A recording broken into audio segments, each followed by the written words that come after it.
Hi, welcome to Minds Behind Maps. I'm Maxim Lunneman, and this is the latest episode in this experiment where I want to sit down with people who are creating and using anything geospatial to try to understand more about the field and the people in it.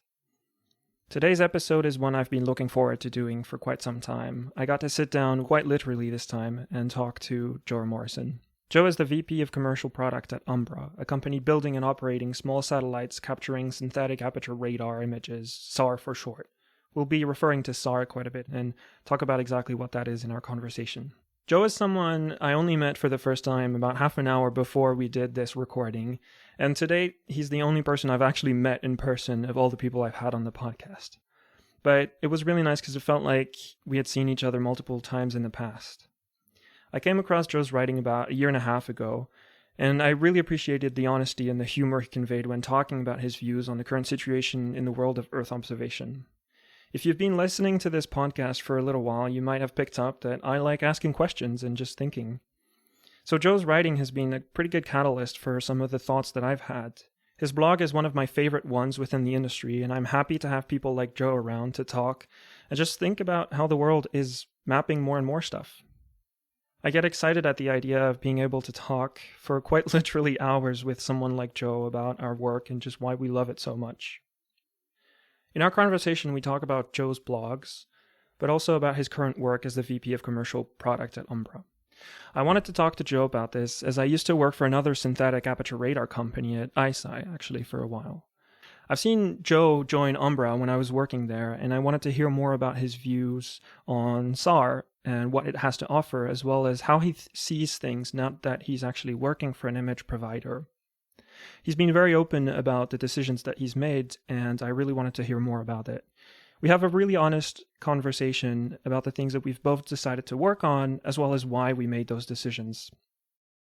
This goes beyond just the technical aspects of the projects and touches on the team of people we work with. The more I work and grow my professional life, and my personal one actually, the more I realize how important finding the right people is.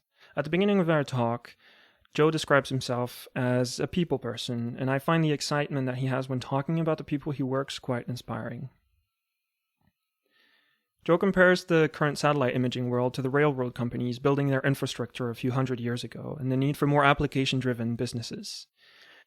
We go over Umbra's business model and how the company is trying to change how satellite imagery is sold in a much simpler and transparent manner. I actually have a lot of respect for what Joe and his teams are building. A year and a half ago, he was writing a blog about how the satellite image world was broken, and he put his money where his mouth is and now is actively trying to solve that same problem. Joe is really passionate about what he's building, and that passion is contagious. I'm glad and quite thankful to be able to share some moments like these with people like Joe. This is what I want this podcast to become, and I hope this excitement and passion gets passed on to you. As I often mention, this is an experiment, mostly because I want to keep trying new things. At first, that was trying the podcast out. I didn't really know where I was going. I still don't really know, but now I know I want to commit a little bit more to it. That being said, I still view this as an experiment, but that definition has changed. Mostly, I just want to keep trying new things as I go and learning in the process. And this episode is a perfect example of that, because we managed to do this recording in person. I'd never done this before, but I've been following Joe's work and presence online for quite some time, and I really wanted to know if we could talk in person. I wanted to try to have that conversation for a few reasons. Namely, I just want to get out of my comfort zone, and I just wanted to know more about what a conversation with someone like Joe would look like in person. This has ended up being probably one of the most fun conversations I've had doing this podcast. Joe's honest and relaxed attitude helped a lot with that. As you'll see during the conversation, we've had a few issues during the recording, and I'm glad it happened with Joe, as we were just able to laugh about it. One of the things I really like about making this podcast is that I get to make all the decisions about it. And sometimes I'm not always certain about them and mistakes happen. So in this case, I went into recording in person and never had done that before. I tried it out, but we had a few mic issues. I've decided to keep pretty much all the conversation. That means there are moments where the audio is a little bit less than ideal. This is a conscious decision of mine. I thought about it for quite some while, but I think the value of the conversation is bigger than the drop in audio quality that happens at some moments. I do want to apologize for it, though. I'll leave in some details in the timestamps. the moments where we have some loss in audio quality, if you ever want to skip those. But I'll leave that up to you as to whether you want to skip those moments or not. The Northern Star I keep in mind for this podcast is how good of a time I have during these conversations, how much I enjoyed it, and how much I've just learned from the people I sat down with. By that measure, this episode is a huge success. I learned quite a lot, and I had so much fun that even in less than ideal situations, I want to be able to share this. I didn't want to remove some of the audio in those moments because I just kept coming back to them to listen to them over and over again when I was doing the editing. This is why I've decided to leave them in the conversation. This is what I want to thrive towards more and more. I want to get better at doing these things, and I'm just learning in the process, and this is part of it. All the links to Joe's blog post will be in the show notes. I really invite you to have a read at some of the things that he's written and to follow him on Twitter if you're present there. As always, I'd love to know your thoughts on this. I'm also quite active on Twitter. I'm at Max Lunneman or at Minds Behind Maps if you want to just get info about the podcast. Also, as usual, you can just send me an email at minds.behind.maps@gmail.com, and all of these will be in the show notes if you want to reach out. With all of that said, here's my conversation with Joe Morrison.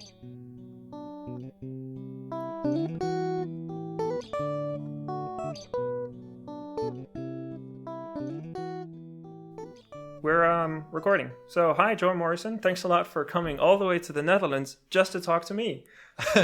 Yeah, when you said, would you like to come on the podcast? I said, I will go through COVID testing, international, trip requirements, whatever. I'll cross the highest mountains and the widest rivers to get to you. No, honestly, thank you so much for having me. You live in a beautiful place too. I have to say the train ride out from Amsterdam was gorgeous. There's cows, there's like people in pairs biking along the road. Yeah. And then this city is amazing. Walking to where you live was just a gorgeous walk. So yeah, thanks for having me. Thanks for being the very first person I have on the podcast live. This is a first. We're gonna see how it goes. But let's stick to the tradition. You've probably heard how I start these podcasts, so I'm gonna ask you the same question. I'd like to ask you how you would describe yourself. Yeah, I have heard you ask this question, and I should have prepared a very thoughtful answer to it. How would I describe myself? I would describe myself as a very curious people person. I care more about people than I do about anything else. I care about who I get to spend time with and who I get to meet and who I get to work with. And this is a perfect example. I met you, a total stranger, on Twitter. We happen to work in similar fields. We should have hated each other. We worked at competitors. Instead, we hit it off. And now here I am in this gorgeous pocket of the world that I would never have seen had you not invited me here. So it's paying off in spades, being a curious people person. Curiosity part is pretty simple to understand. The people part is the thing that gets me going in the morning. Meeting new people, not meeting new people necessarily, meeting new interesting people. I've met lots of people in my life that I haven't followed up with. But yeah, I think in general, that's what motivates me. Working with great people, spending time with interesting people. So yeah. So if you're a curious people person, how does that have anything to do with maps? It's got almost nothing to do with maps. Right. I mean, it's funny. It's a little bit, I was ruminating on this on the train ride over here to be a guest on the map making podcast as someone who can't make maps is kind of ironic. And also I could care less about maps. I really, you play guitar, for instance. I play guitar. We're in your beautiful home here. I can see an acoustic guitar sitting there calling to us. And it's sort of like loving guitar. What's the action on your strings? What kind of a fretboard do you have? Is that a rosewood fretboard? Is that a dreadnought body on that guitar? I get why people love maps. You can get obsessed with the mechanics, the aesthetics of things. but ultimately it's about playing music. Yeah. It's about what you're conveying with that mode of visualization. So to me, maps are no better than charts, are no better than novels, are no better than podcasts.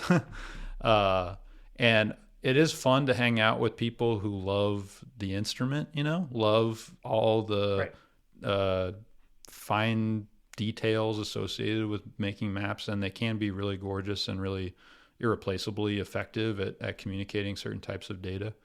But I'm not a map person. So actually the way that I got into the industry is, as you might have guessed, through a connection, through a person, Robert Cheatham, my former boss, who unfortunately I'm not able to meet up with this week. He was going to come to the same conference.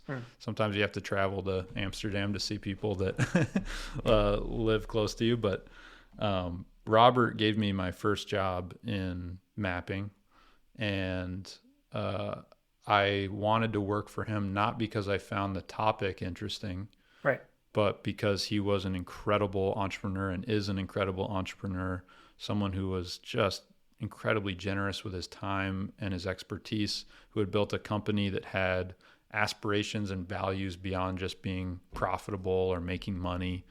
Azavia, the company that he founded and that I worked for many years, I think almost 6 years, is something called a certified B corporation, benefit corporation. And that means biannually they go through this extensive audit. What's their carbon footprint? How fairly do they pay their workers? What do their customers say about them? Like, it's this whole in-depth analysis to figure out what your environmental impact is, what your social impact is. And that's actually written into the charter that Azavia has as a business, is to have goals beyond just making money, although making money is a part of sustainability. And so anyway, that's a lot of background, but that's what I admired about Robert. Okay. And then once I had a foot in the door, once I had a job in this weird industry that we work in, and it is pretty weird and it's kind of hard to call it an industry. Yeah. Then I fell in love with all the other people I met. And it's people like you who are incredibly curious, incredibly kind. I mean, you're hosting me in your home. Big mistake, by the way, letting me in your house. You don't really know me.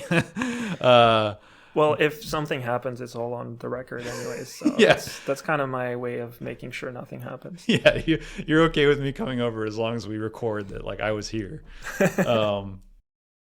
Yeah, and so, I mean, the other thing that's cool about maps, to be fair to maps, I don't want to disparage them too much.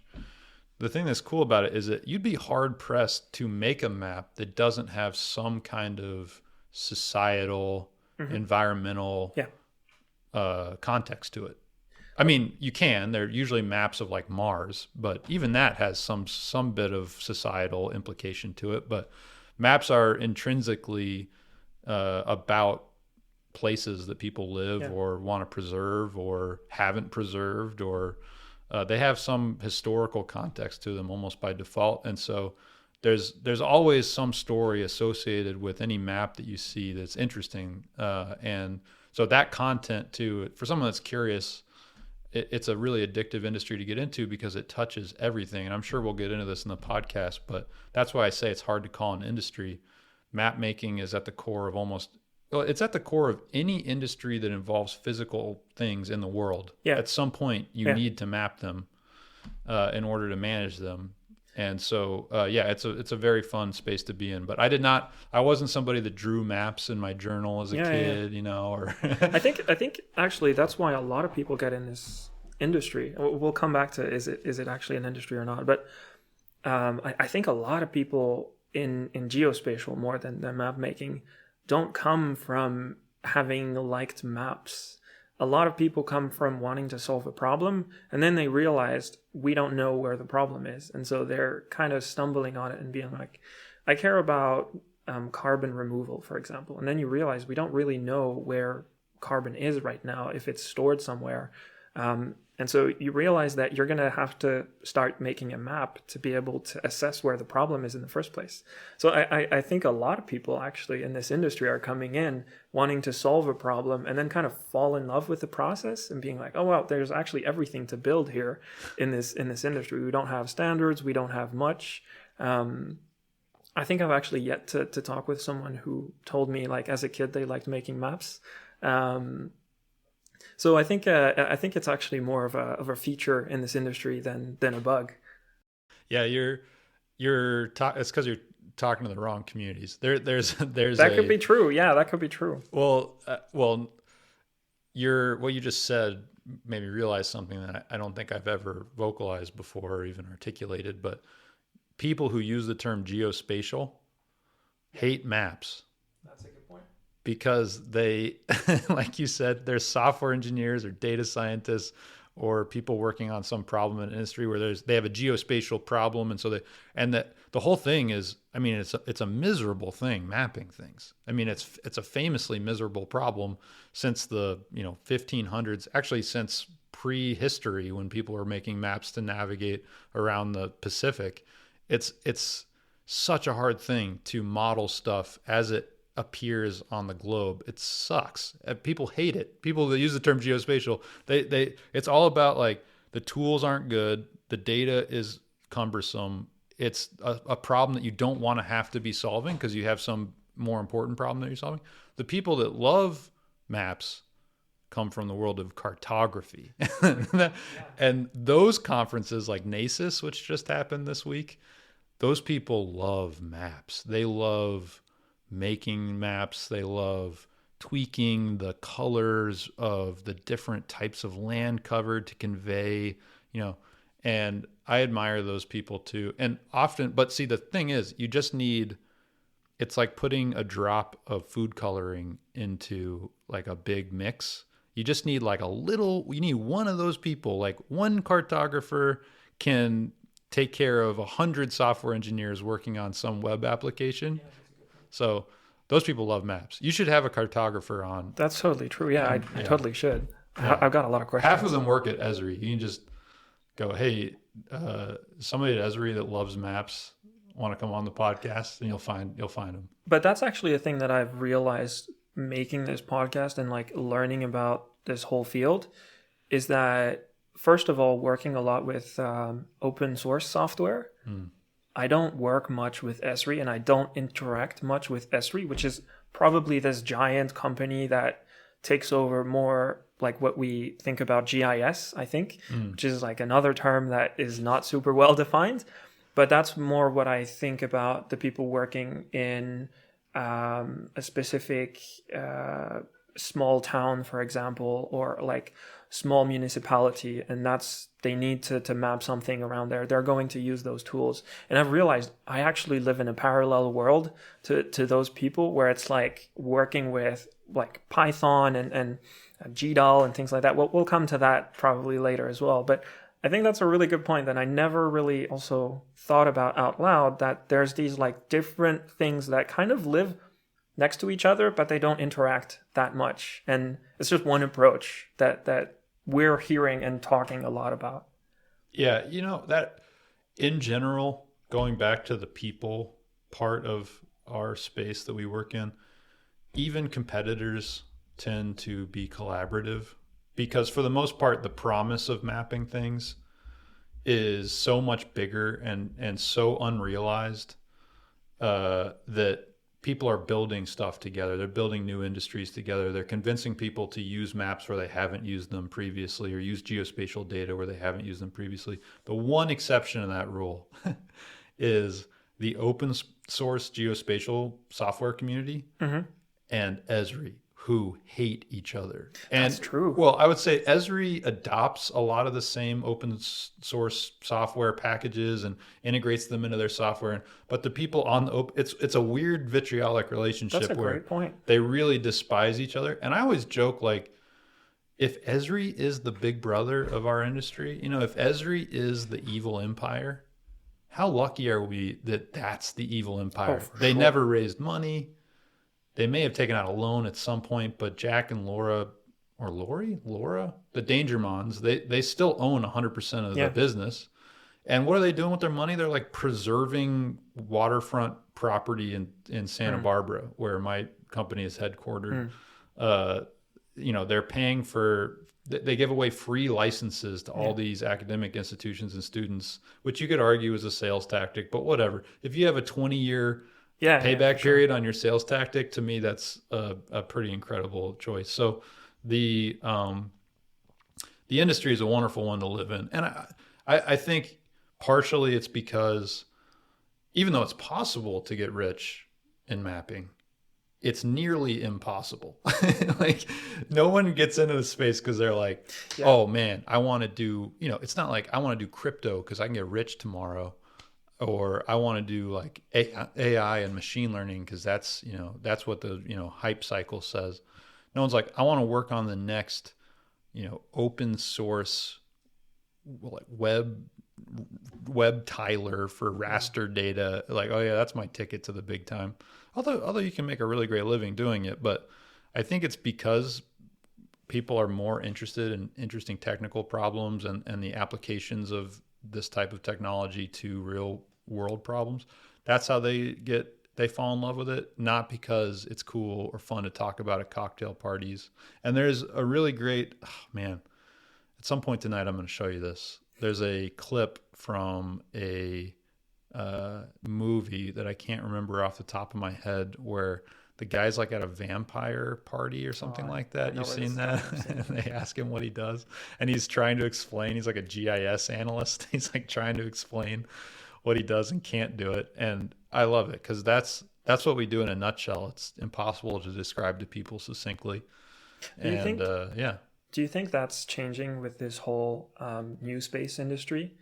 Again, this might just be me and my filter bubble kind of just seeing that. But do you think that is changing with companies that you and I have and currently work at that are raising a lot of money, that are starting to grow, and that haven't really been there so far in this industry? Do you think that kind of this is a profitable field kind of mindset is changing, or is not actually a profitable field? Oh, that's a hard word. But yeah, anyway, you get my question. Like, do you think profitability is hard? Yeah, exactly right. Do you think this whole new space, which is comes from many different areas, but means that we have players like Umbra, like ISI, like Planet, which is probably the first one to have done that. Do you think that's changing a little bit, that whole perception? No, not really. I think what's happening with the new space companies that you mentioned is not geospatial at all. It's more about the space part than it is about the mapping geospatial part. I wish I could go back in time to when the railroads were first being laid. Like, I don't think anybody was like, oh man, you work for the railroad company? Like, that's right. Sick. That's so cool. Like, the railroad company? But that's all it is. It's just infrastructure. It's just laying rail. And yeah, it takes a lot of capital expenditure. It takes a lot of upfront money to build the infrastructure. I mean, like you said, you worked at ISI, which is a company that I have a tremendous amount of respect for, who is, I mean, they were really the first small sat SAR company that I can think of. Now they got a big constellation. They're taking daily imagery all over the world. That is pretty neat. You were on the team that actually turned that data into finished insights.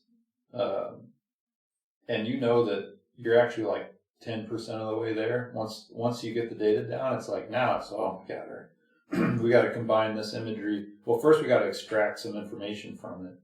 Then we got to combine that extracted information with a bunch of other data sets to make it relevant to somebody. Yeah. Even that's not enough.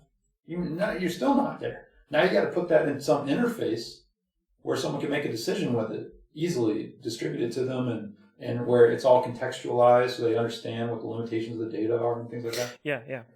So yeah, maybe it's cool to work in space too.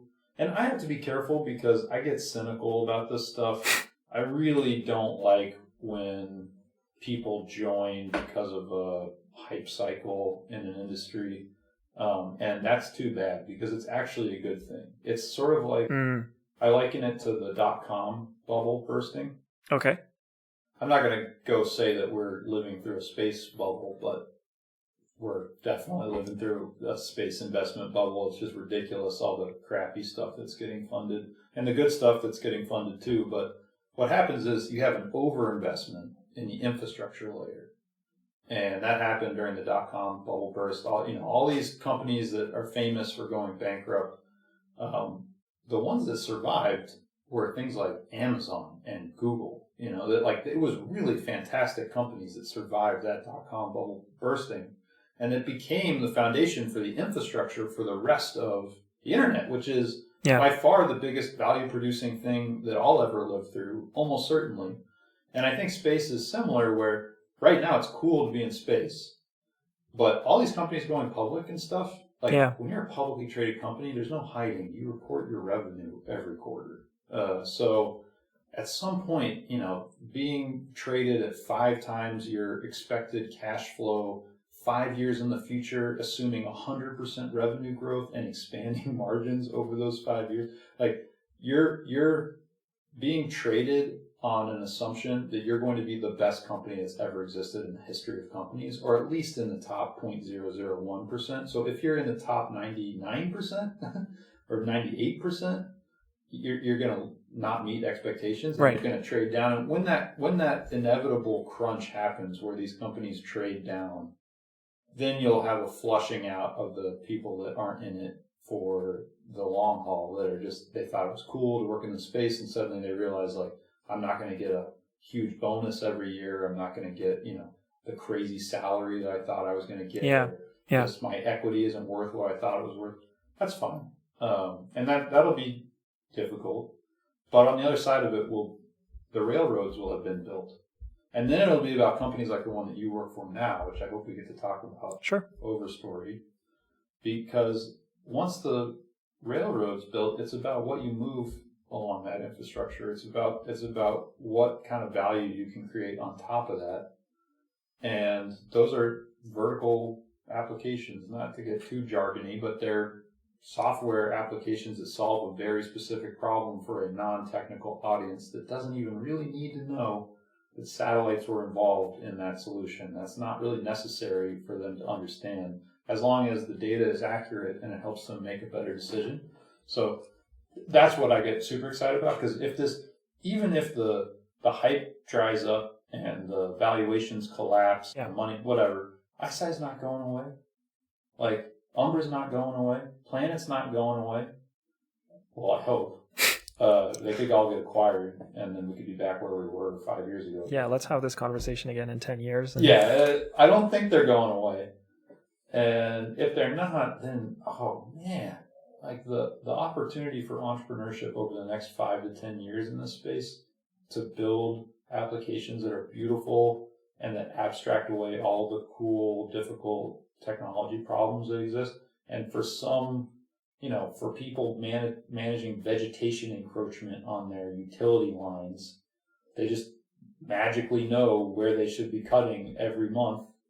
That's what I think is cool. There's not enough companies working on those downstream, another jargony term, those applications that's where there's going to be a tremendous amount of opportunity. So, and it's interesting to see you move from a railroad company to a cargo logistics company. I'm interested to see where the talented people go who are thinking long term about where there's the biggest opportunity. I'll stop you right there. I'm not thinking long term that much. Okay, I'm gonna give you too much credit. Just a little day to day.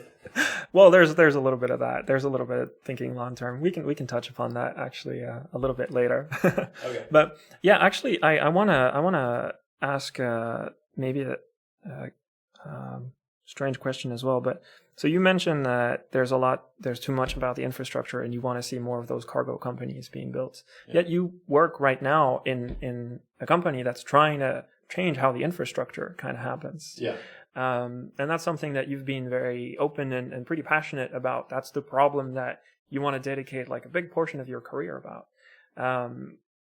So you've mentioned multiple times you want to work on making satellite images more easily available, if I'm phrasing that correctly. And feel free to change it. But I'm curious as to why. In that, after this conversation where it's about we need people working on the applications. Why have you decided to go work on building the railroads? Yeah. Well, because the railroads aren't done being built, and they're not even close to, they're barely even started getting built. Mm-hmm. The thing I always say, which is kind of a bratty thing to say, but for anyone that challenges me on, why are you working on making satellite imagery more easily accessible when it's already so easily accessible? Didn't Planet already solve that problem? Didn't name the company Eyesight? Didn't Capella? Didn't whoever make it? I'm like, okay, go buy some satellite imagery. Have you ever even done that? Have you ever even tried to go buy satellite imagery? And 100 times out of 100, they're like, no, Yeah. I see here I can do like a free trial. Okay, buy some satellite imagery. Go buy some high resolution satellite imagery. I would say that over and over and over and over and over again, because I would rather get dental work done than have to go do that again. It is a horrifying experience. You talk to a salesperson who, through no fault of their own, is unequipped to answer any of your questions, technical or otherwise. And then after a couple of phone calls with them, because you can't just do one phone call with the salesperson, you got to do at least 3. And they bring in their manager, and eventually you find your way all the way up to the VP. And then even that doesn't work. So you go all the way to a C-level person in the company so you can make your way back down. And then suddenly it's like, oh yeah, sure, we can make that happen. 6 months have passed. You've read all of these terms in the license that make you go.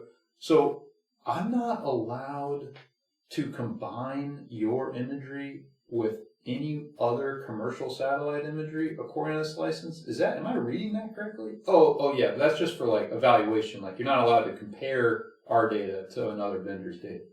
Oh, okay, so like if I were at the grocery store and there were 2 bananas and they came with a contract, and it's like, you are not allowed to taste test these bananas. Or like at the ice cream store. Yeah. Oh, can I get a sample of that? Sure, as long as you don't get a sample of anything else and tell anybody. Like, don't leave a Google review that this ice cream is better than that ice cream, because that would be against the contract. It's just nuts. So why am I working on it? It's because it's still horribly, horribly broken. And I work for a synthetic aperture radar company in particular, because SAR has the characteristics necessary to enable self-service, efficient, cheap sales. And I can explain what I mean by that. But optical imagery, I believe, given current technology, does not have the characteristics to enable cheap and easy access. So Umbra, where I work, it's also run by absolute maniacs.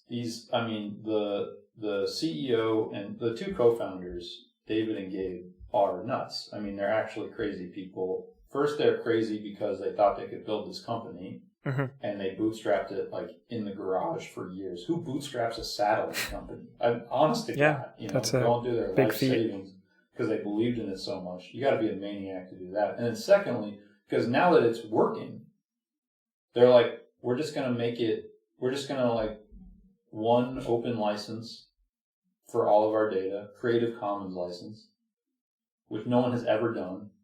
So there's no negotiation. It's like, what do you want to do with the data? Okay, you're allowed to do that. You want to give it away? You can do that. You want to resell it for a profit? You can do that. You want to keep it to yourself, not share it with anyone? You can do that. One Creative Commons license. That's crazy. Flat pricing for everybody. The government, the kid down the street, they get the same price, same data. It's just like booking a hotel room. It doesn't matter if you're the president of the United States. If you go on booking.com and book a hotel room, you don't get the president of the United States discount, That's crazy, which it shouldn't be, Yeah, I think that's also just a good point to add here, that it's not the case as well. It's not even like when you go book something and you go all the way up to that C-level suit and you come down and they're like, yeah, here's your data. It's not even a flat price. Like it really is kind of like, what do you want to do? How much is your order size? What are you going to do it for? When you need it? Like there's not, it really is not at all even to that point.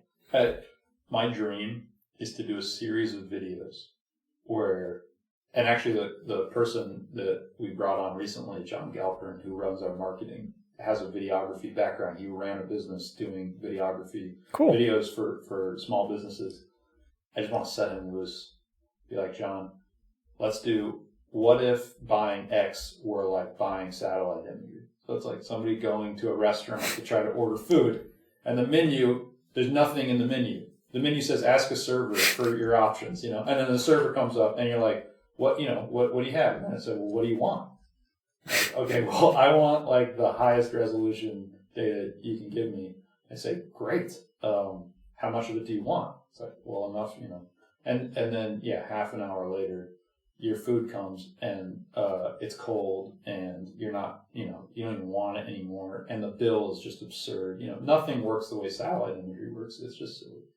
So, that's why I'm working on it, because I believe that we will solve this problem. And I don't think Umbra is the only company that's going to solve it. Although I do think it will likely be the first to actually do it right. And that's a whole topic we can get into as well, why other companies aren't doing this yet. But when we solve it, and we will solve it, where you can just go online and buy high-resolution satellite imagery at an affordable price anywhere on Earth as frequently as you want it. You don't have to talk to anybody. You can do it through an API. It's all open standards for how we represent the data. It's well documented for how we represent the data. And now, like, a 16-year-old who's in a high school class that's interested in computer science has an idea. They can go buy a high-resolution satellite image without having to ask anybody's permission for it. Yeah. When that's possible, then who knows what people will do with it. I mean, and that's a great point.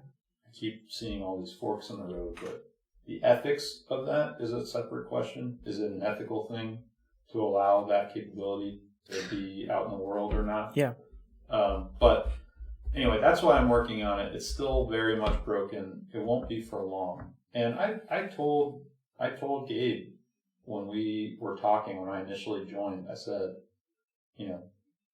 if we solve this problem, and now I'm convinced we will, because I've now, seen behind the curtain, and what we're working on is truly amazing technology, and the technical team at Umbra is so incredible, both the software and the hardware.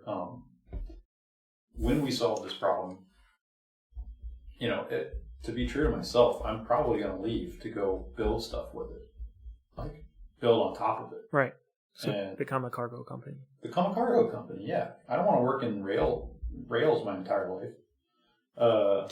That's actually a good point. If I can just come on that, like I've actually thought about that a lot as well, about when I was doing at ISci. So I worked at ISci for a while, which is a competitor to Umbra. They're also doing synthetic aperture radar.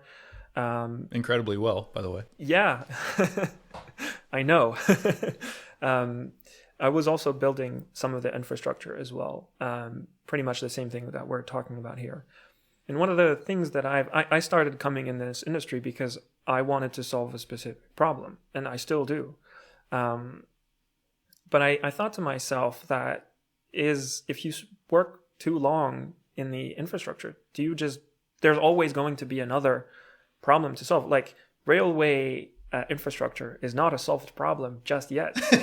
And true. It's been like, 200 years, something like that. Yeah. And it's not a solved problem. And so I do wonder, do you feel like that actually might happen, that you end up just making the infrastructure just that much better? Because the next generation of people that arrive, they kind of take it for granted what it is now. I think you and I probably entered this industry quite recently, just in the 5-10 years, more the 5 for me. But when I talk with people who have been doing this for 40 years, they tell me wow, we have it so easy today. An FTP server, that's amazing. Before, we need to get it mailed to us. And so do you think that actually might be a bit of a trap? If you, not a trap in a bad sense, but in something that it's never fully solved? Yes. That's an extremely prescient question. And as confident as I sound about the future, they're strong opinions loosely held. I did not, if you'd have asked me a year ago, what was a year ago? What is it right now? It's October. Yeah, we're recording this roughly mid-October. Yeah, I was at Azavia happy as a clam. I was working on applications. I was working on cargo companies. I was, as a consultant, I mean, we were doing professional services, and that had its own downsides, certainly. And then by January, I was working at Umbra. And so did I know that I was going to make that jump? Absolutely not. But in the same way that opportunity came knocking when I was in the Netherlands and you said, why don't you come down to The Hague and we'll hang out? Opportunity came knocking. So I think it would be foolish to confidently say, no, I'm definitely going to leave Umbra and do something else. I mean, the other part of the trap, which is a negative connotation, but it's the right term because you get stuck. It's not a bad thing, but man, I'm working with the most talented, most fun, most creative people I've ever worked with. And Azavia was it's got to be one of the most incredible companies in the United States. I mean, Azavia has brilliant people who are unduly kind, who are committed to doing great work and doing it for great organizations and great causes. The thing about Umbra is that they're a bunch of pirates. I mean, the analogy that I use is, have you ever seen the movie Bad News Bears? Do you know what that is? No. Okay. Wrong analogy. I mean, it's a trope. The ragtag crew that nobody believes in, that's kind of cobbled together, the underdogs. Yeah. And they're coming for the big guys who have more money, more visibility, fancier investors. Although we have some pretty dang fancy investors. But the point is that I would bet on this team. And that's what, again, I'm a people person. Like, it comes down to people for me. And I will tell you, I'm pinching myself right now. Like, it would not be a shame at all to get to spend the rest of my career working with these same people. Yeah. And the other thing is that like attracts like, it's like a snowball rolling downhill. And I'm sure you saw this at ISI. I mean, Shay, who you worked closely with, was one of my friends. No longer. Now she works at ISI. We're mortal enemies now. Yeah, of course. That totally makes sense. Shay is an incredible person. They were so lucky to get Shay. But what happens is you get this brilliant group of people together, and then they filter out candidates, and they find people that they're excited to work for or with. And then, like, each new candidate that comes in the door, each new person that comes in the door is more impressive than the next. I was thinking about it today, and I think I may have tweeted about it even, that I'm not sure, like, a year from now, there's no way that I would get hired into my position as a vice president at Umbra. I wouldn't be qualified. Right. I got lucky, and I got to join earlier when fewer people had heard of Umbra and the team wasn't as built out, and I got to, step into that role. But it's sort of like where I went to college. Similarly, like, there's no way if I were a high school student today, I would not get into the school that I went to. And it's just because these institutions that get built, if the core is really solid, it has a momentum unto itself. Yeah. And so, I could definitely see a situation in which we knock it out of the park and I realize, oh, there's, high-speed bullet trains to be built now. And I want to work on that problem. The thing is that I think in general, the function that I'm using to optimize my career, I would love to say that it's just, I want to work on climate change and it's the highest and best use of my time that has an effect on that. Or I want to work on public health and it's the highest and best use that has to do with public health, but it's not. It's just the people. And for me, it was specifically Gabe Dominicello, the co-founder. We had a conversation and I was like, this guy is nuts. I love him. He's like the right kind of crazy. He's willing to do all the things that no one else is willing to do. Everyone's underestimating him. And it was like, I want to go work with that person. And then what sealed it for me was that I got to join with Chris Brown and Matt Williams. Chris Brown is now the director of software at Umbra, and Matt Williams is the director of design.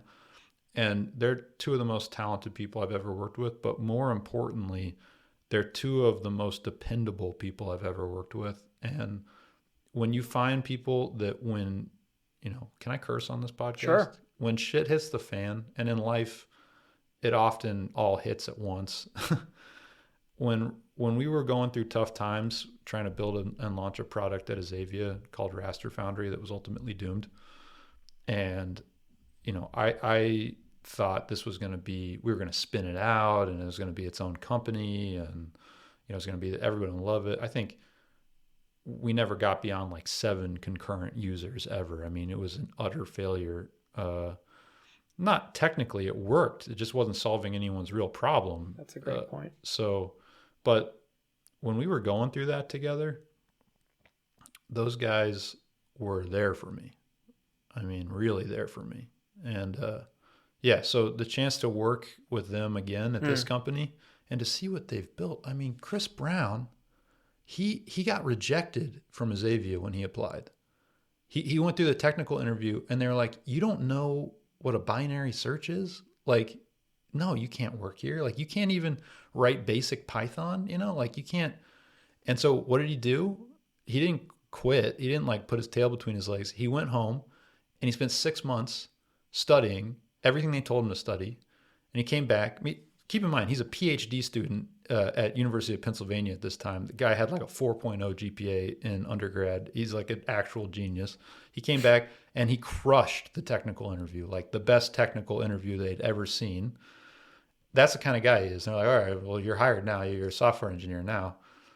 This guy comes into Umbra, no space experience at all. 6 months later, he's in the mission control for the launch of our first satellite as the lead engineer in that room, debugging things on orbit that first day.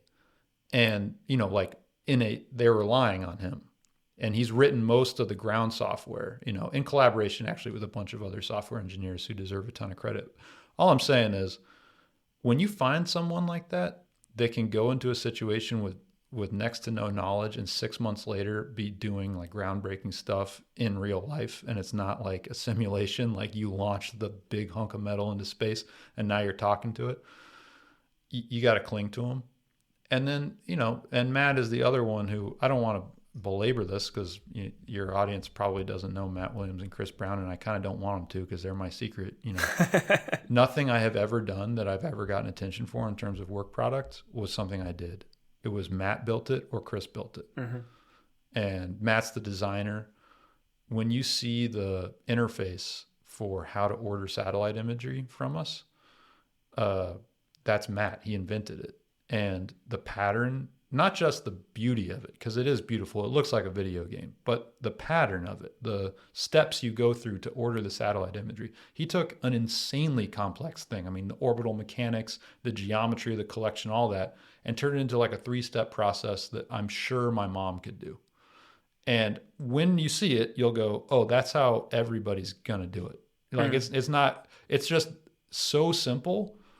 And it's so not our industry. It doesn't look like a geospatial application. It doesn't look like a technical, difficult application. That's Matt. So, and not only can he design it, he can build it too. Right. I mean, yeah. So in general, I would say whatever they're doing in 5 years is what I'm going to be doing is all I'm saying. I will follow them into the breach. If they're happy working at Umbra and they want to stay there and there's more to be done, then heck, I'm probably working at Umbra and I'm probably loving it. But when you find those special people in your life that are, I mean, you can't know. The thing is, you can't know until you go through something heinous together. When you go through something really difficult, you find out who people really are. When everything's against you, when the client is screaming at you, when they're asking for their money back, when, it's just loss after loss after loss on opportunity after opportunity after opportunity. And I'm making it out to be like some horrible thing. It wasn't. It was a great time. But it was not all roses. And so that's what I say, to go back to an earlier part of our conversation. I get somewhat defensive about people joining because it's a cool space company. I could care less that it's got to do with maps. I could care less that there's a satellite being launched. What problem are we solving? In my case, I know exactly what problem we're solving. I couldn't buy satellite imagery for any amount of money, with any amount of clout. I mean, the Gates Foundation has a hard time buying satellite imagery. You're not going to be able to buy the good stuff. That's the problem that we're solving. And there's so much potential that will be unlocked when we solve it. And the thing is, once we do it and prove that it works, and not only prove that it works, it's going to work better than all the other business models. I feel very confident of that. It's just basic, microeconomics. If you have one vendor who makes it really easy to buy and it's very high quality product, they're going to beat the vendor next door that has even the same quality of product but makes it really complicated to go buy. Everybody else is going to follow suit, and when they do, it's going to be not as good for Umbra because now it'll be more competitive and it'll be harder to differentiate, but it'll be great for the industry. And even if Umbra has a smaller slice of a way bigger pie, that's going to be a meaningful company.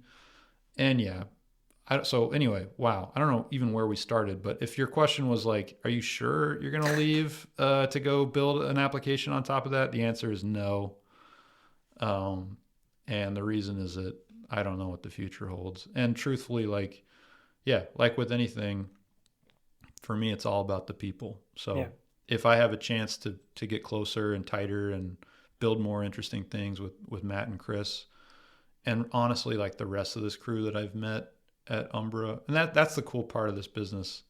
I'm just going to keep riffing here. I'm just going to keep going because I'm just thinking this through. It gives me goosebumps. Like on the one hand, on the home front at work, I get to hang out with all these incredible, just depraved, brilliant people who are just like one part crazy, so much fun to be around, and one part like actually effective and getting real work done. You don't have to like, there's no compromise. It's not like I have to spend time with people I don't like spending time with, but we get to work on something cool. No, I love spending time with them. I would spend time with them outside of work as much as I could and do. And then externally, I get invited to people's homes around the world to go talk about my favorite subject, which is, my work and what we're doing at work. And to work in a space where everybody I work with is so intelligent and so curious. And then so many people that I meet outside of my company, even at competitors, people that formerly worked at competitors, they're so welcoming and so generous. I'm counting my lucky stars. I don't know how I wound up in this position, but I'm grateful to be here. And I'm hoping that I can pass it on a little bit too. I mean, I'm way behind. People email me asking for advice or help or introductions, and I'm just like totally overwhelmed with people asking me for stuff. And so I feel bad because I'm leaving a lot of people hanging. I will get to them eventually. But I do, when I can, I try to pass it on. Because if you can get one person hooked to, the effect of that throughout their career and all the people that they interact with and recruit into this industry, because we need good, talented people more than anything else. That's our biggest problem. That's what I find myself spending more and more time on is recruiting for Umbra and recruiting just for our space. I mean, that's why I'm doing this podcast. I'm hopeful that one person hears our conversation, hears how excited both of us are about our careers, and goes, oh, that sounds a lot better than what I'm working on, whatever that is. Dip your toe in and you might find yourself swimming around pretty quickly. So, yeah. I actually wanted to ask about like building a team as well. First of all, if you want to reach out to someone and you don't know how, start a podcast. It's a great way to have some time with them.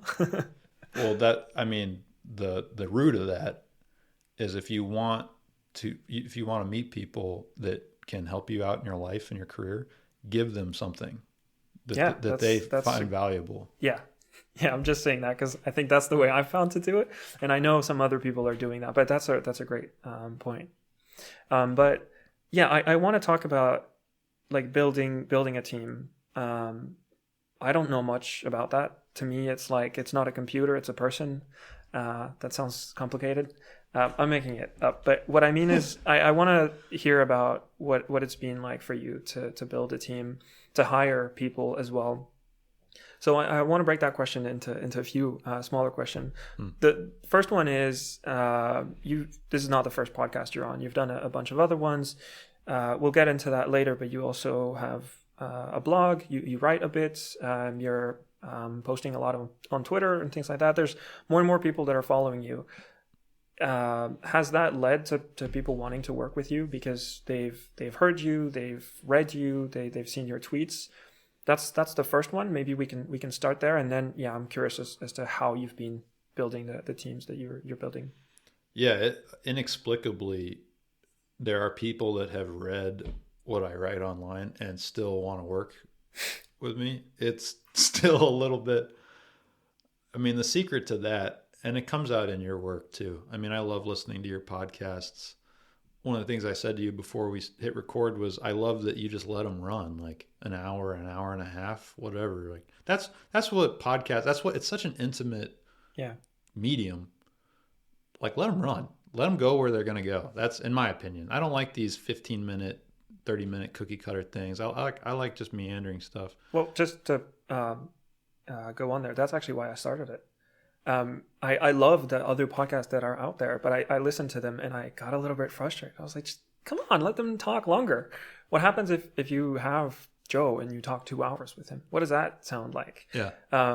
And so, I just want to put it out. That's also why I started it in the first place. It's because like a little bit like that's the problem I wanted solved. And so I went there and I was like, well, it doesn't seem like there is a 2-hour long podcast about that. So let's give it a shot. At least I can't complain anymore after that. But I mean, I can only agree with that point as well. That's what I think podcasts are cool about. I empathize because,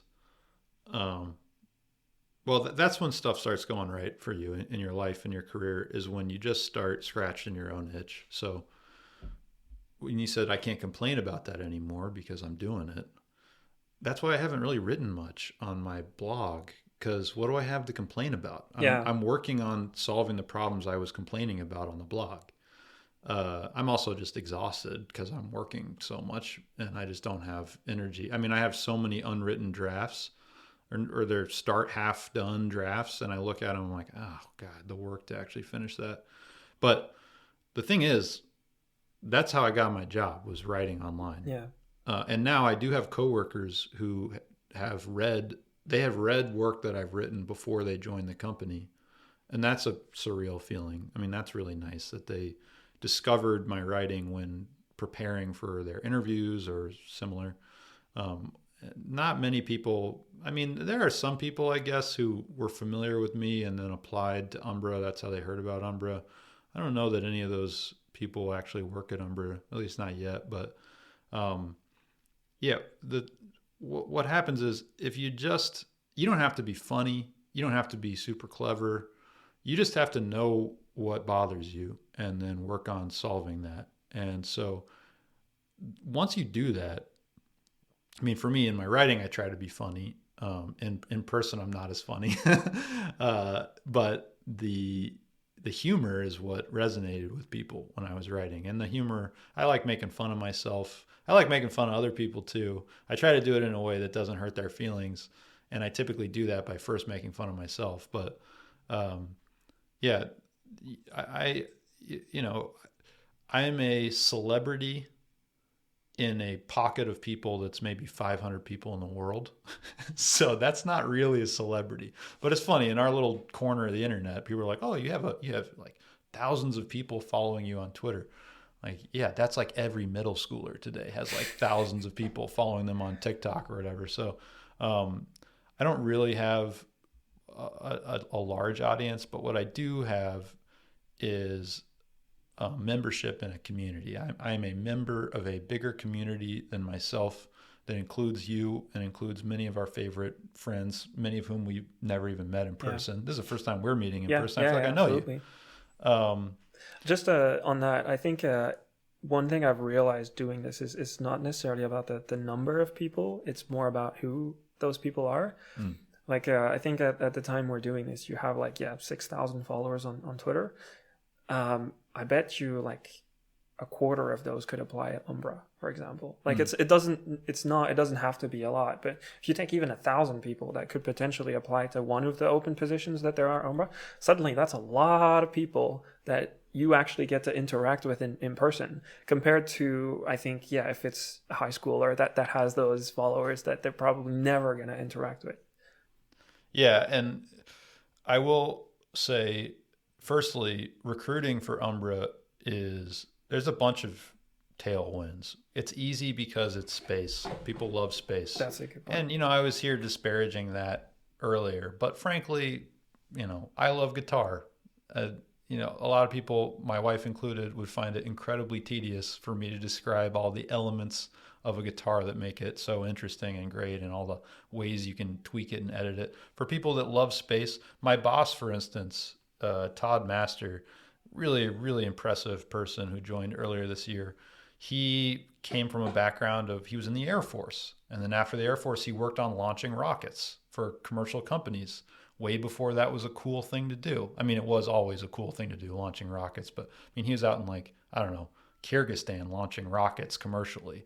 And then went from there to DARPA, which I don't know if you've ever heard of DARPA. No. They're the defense, I don't know what it stands for. They're the crazy part of the Defense Department in the United States. They funded, among other things, the internet. They're the first people to really invest in that. They GPS came out of a DARPA program. That also rings a bell. mRNA vaccines is something you may be familiar with. Yeah, distantly. Yeah, that's DARPA. So he ran their launch challenge among 20 other programs. But so he comes from a space background, like a real space guy. Yeah. And he loves space, and he loves the technology part of it. So that's its own little pocket that I'm not really as up on. I've been to one space conference so far, and I was out of my element. I was at this space conference. You're gonna love this. Okay, it's like 5,000 people. It's like 4-star generals and all these fancy people, talking about resilience and whatever other words they use. I don't know. And so I'm exhausted after a day of just not understanding what was going on. I sit down at this table, and they were going around the table. What do you do? And I'm just dreading getting to my part because I don't know how I'm going to explain what I do. And the guy next to me goes, I'm a geo guy. And my ears perk up.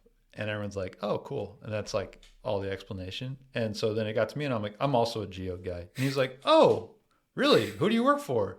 I'm like, Umbra, He's like, I'm not familiar. Can you explain it? So I explained small satellites, synthetic aperture radar, Earth observation.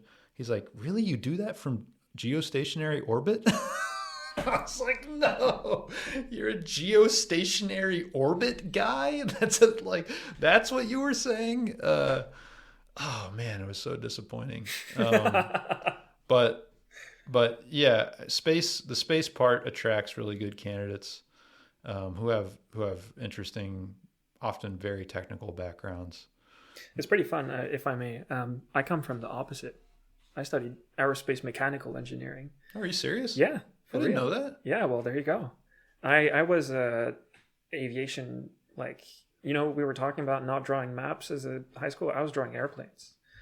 Oh, wow. What's your favorite airplane? You can't ask that, man. It's like your favorite guitar, Oh yeah, you're right.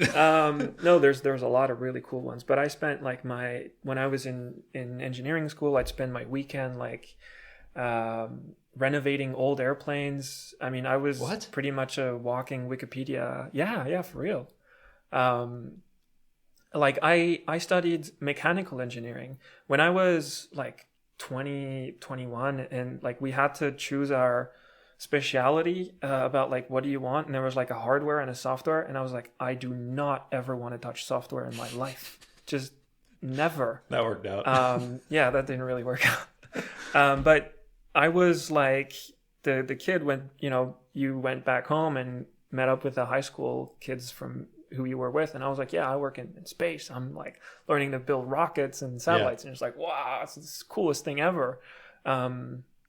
So I kind of came from that as well. So it's really fun to hear you say it's the exact opposite, because I studied that stuff and then completely changed, and it actually came from feeling a bit too distant on the problems that we were solving. I remember watching the conversations that some of the presentations Elon Musk was doing in 2016, and I was like, this is the coolest thing ever. And people were like, who's Musk? Wow. And he was talking about the earlier things about Starship, and when he was introducing it, and I was like, wow, this is the coolest thing ever. Like, imagine it. And it's like now he's actually building it. So yeah, it's pretty fun to see that people come from different stuff, and I've seen it firsthand. Like, space attracts people. A lot of people are super interested in space, and I still am very close to a lot of people who are in the space industry, not Earth observation one. And it's been really interesting to see that transition where the people in there don't really know about Earth observation. I think Earth observation and like telecom are two of the biggest applied, in quote marks, fields of the space industry. Nobody knows about them. People know about astronauts going to space. I used to work at a museum that was about space, and I was there when Thomas Pesquet, which is a French astronaut, which is actually, the moment of recording, the commander of the ISS, which is pretty cool. Wow. Or he's going to be soon. And he just went up there for the first time, and people were so excited. I'd never seen like kids and parents so excited about space. The moment he went down, it was like it kind of faded away. And I've seen that in like people in the general public. I'd go home and I'd be friends like, oh, tell us all about the International Space Station. Mm-hmm. It's so cool. And like, you would never imagine how many people want to know how astronauts go to the toilet. But oh yeah, like once you answer that question for the 50th time, it gets a little boring. But I've seen that firsthand, like how space is really exciting, mm-hmm. and yet the applications of it, nobody really knows about it. Yeah, I just wanted to go on a tangent there. No, I didn't know that about you at all. One of my goals was to kind of fake that. Like being a Earth observation guy, I wanted to kind of become that, and I started getting into it because there's a bunch of projects I want to work on down the line, and I feel like who's gonna believe this like mechanical engineer guy to work with satellite images? I gotta become like I gotta work in that field so people think I'm from that field. Yeah. And so to me, this is like I made it. Like, oh yeah. That people think like that's where I come from and always have been, when it's just I've been there for like 2-3 years or something like that. Max, you run a podcast called the Map Making Podcast. I think you've made it. It's funny. You made a comment earlier. I noticed about, for me, it's only been about 5 years, and just now you're mentioning, it's only been a couple of years, 2-3 years, and that you don't need long to establish yourself in a brand new industry. And I like you have a lot of respect for the history of Earth observation, for the companies that were created in Europe in the 80s. Is when commercial Earth observation took off. I mean, this is not new. In the United States, the late 90s, early 2000s is really when we had our first commercial imagery moment. But there's something different happening now. I mean, the amount of money you need to get to space is coming down. That's true. And, there are certain characteristics of SAR, which is an industry we've both spent significant amounts of time in. You at ISI, me at Umbra. And you can pack a lot of power in a small package, and it's all about size and space. The smaller it is, the tighter, more compact it stows, the cheaper it is to launch. And yeah, with stuff like Starlink, which I'm sure a lot of your listeners don't even know what Starlink is, but just think of it like a gigantic bus. If we've been taking Corvettes to space, now we're going to be taking, trains to space. It's giant capacity to stow things. So the cost per kilogram to launch on Starship is going to be just astronomically cheaper than it is. And it's already much cheaper than it was 5 years ago or 10 years ago. Anyway, when you bring the cost of getting to space down, then suddenly you don't need a big team and hundreds of millions of dollars to do it. And that means that, companies like ISI and Umbra can get started by these maniacs who think that they can do space stuff with a startup's budget, and they can, and they pull it off. But anyway, I bring that up because I think a lot of people who listen to podcasts like this, they're doing it because they're interested in this industry and interested in getting involved, and they maybe feel an imposter syndrome. Like, I don't know enough about maps, or I don't know enough about software. Be Chris Brown. Like, go get rejected. And then when you get rejected, ask what did I not do well? Yeah. And don't take, get an answer to that question. I mean, you have to get far enough in the interview process to even That's have a good the point. opportunity, and then go study it and work on it and then come back and crush it 6 months later. And I think the thing is, like, nobody will have remembered like 6 months down the line as well, is what I'm kind of realizing, is that there might be like one guy who'll remember, but like everybody else in the room will just think that you've known this for years. Yeah. I mean, before we hit record, you were in the kitchen, which, by the way, I love your kitchen. Thanks. Max's kitchen, for the listeners, is probably, I don't know, six square feet or 2 meters squared. It's incredibly efficient. But you were in the kitchen and you said, "Oh, I'm nervous." Like I get nervous before I hit record. Your listeners don't know that. That's true. And we're all kind of making it up here. And that is the beauty of this space, is that we are all creating it together right now. And there will come a time when all the standards for how you represent this data is figured out. All the standards for how you distribute it is figured out. And no one really talks about it anymore. Like, no one's debating HTTPS anymore. It's sort of like there are people working on it, but it's maintenance mode at this point. And that's going to happen. But for right now, you don't have to be an expert to get involved. Like, you can just join up as some random person who's interested and passionate about it. And what's going to happen is you're going to fall in love with the other people. And that's the other thing. I mean, generally, I know right now we're talking about recruiting and building a team. One of the characteristics of great teams is that not everybody succeeds in them. A great team is not a team composed of a bunch of great people. It's a great team. So someone can come in who has the best resume, all the right experience, all the right recommendations, interviews extremely well, and then you have to fire them a few months later because they don't mesh with the team. Yeah. They don't add to the team, make it better than the sum of its parts. And that's the biggest thing that I've learned about team building, is that it's not a knock on that person. It's not a reflection of their value or their skill. It's a reflection of a strong team culture. And a really strong culture, the flip side, everyone talks about company culture. What does that mean? Who knows?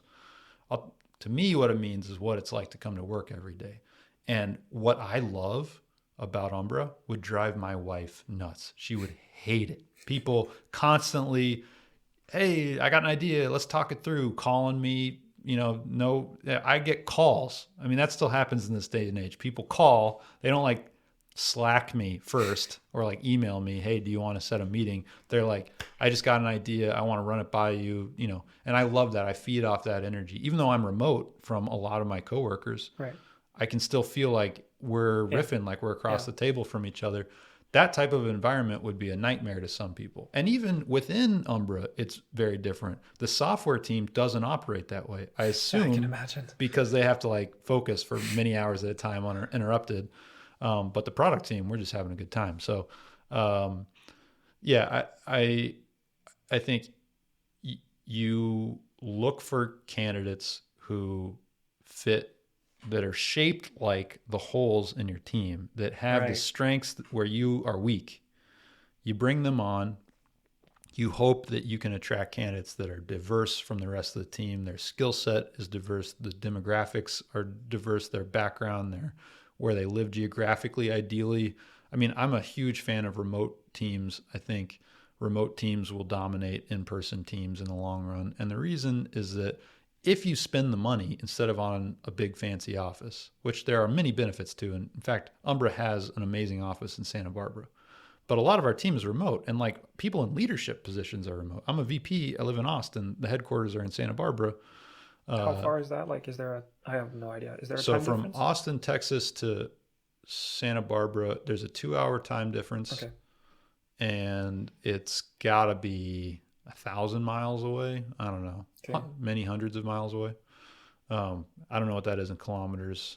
I think 1,800. 1,800 kilometers. Oh, God, this is a mappy question you asked me, and I'm probably totally wrong. So we're reprojecting live. Yeah. It's like a 3-hour flight, I think. Okay. Yeah, you don't do that every day.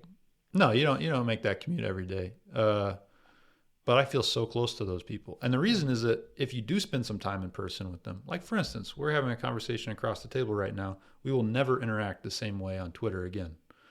Like we might say the same stuff, but the connotation of that will be totally different. We'll be so much more comfortable with each other. Yeah. And so you build up that trust in person. And then you can go your merry way. You can live like Chris Brown, who I was telling you, director of software. He lives in Western Pennsylvania, which is on the East Coast. He's 3 hours time difference from his boss, the VP of software in Santa Barbara. Those guys love each other, and they've only known each other less than a year. Yeah. But they've already been through some stuff together, and they've been through some stuff together in person. And so once you have that bond, you can go live wherever you want. And I think the employees who will last the longest and have the most loyalty and get the most from their experience, they can shape their life first, and their job just fits super neatly into that life that they've shaped for themselves. And when you feel like you've got control of your life and you've architected it in the way that suits your preferences, your happiness goes through the roof. And when your happiness goes through the roof, other people feed off that happiness and they want to be happy too. And it works the other way on teams too. If you have someone that comes in and they're extremely negative, especially in startups, extremely pessimistic or cynical, this isn't going to work, what are you doing? When you fail, because you fail constantly, they're like, how could you let this happen? That's contagious too. That spreads like a wildfire too. So again, like, you look for the right people, and then as your team gets bigger and as the culture becomes more established, whether it's formal or not. I mean, we're at a really difficult phase at Umbra, for instance, because when I joined in January, I think I was maybe the 35th employee. They were down near 20 in December the year prior. So we're not even a year from having 20 employees, like maybe sub 20 even. Maybe it was like low 20s. We're like over 70 now, maybe on our way to 80. That's 20 to 80 in less than a year. A lot can go wrong there. Yeah. And one of the things that can go wrong is that you're, at least in America, a bunch of white guys in their 30s. And who do they hire? A bunch more white guys in their 30s. And while it is definitely possible to have a diverse team of white guys in their 30s, that's pretty rare. Yeah. Especially if they all grew up in the United States together, which all of our employees are U.S. citizens. Not everyone grew up in the United States, but everyone is either a U.S. citizen or a green card holding permanent resident. And we have to be, because we're dealing with what's called a dual use technology. You can use synthetic aperture radar for purposes of warfare.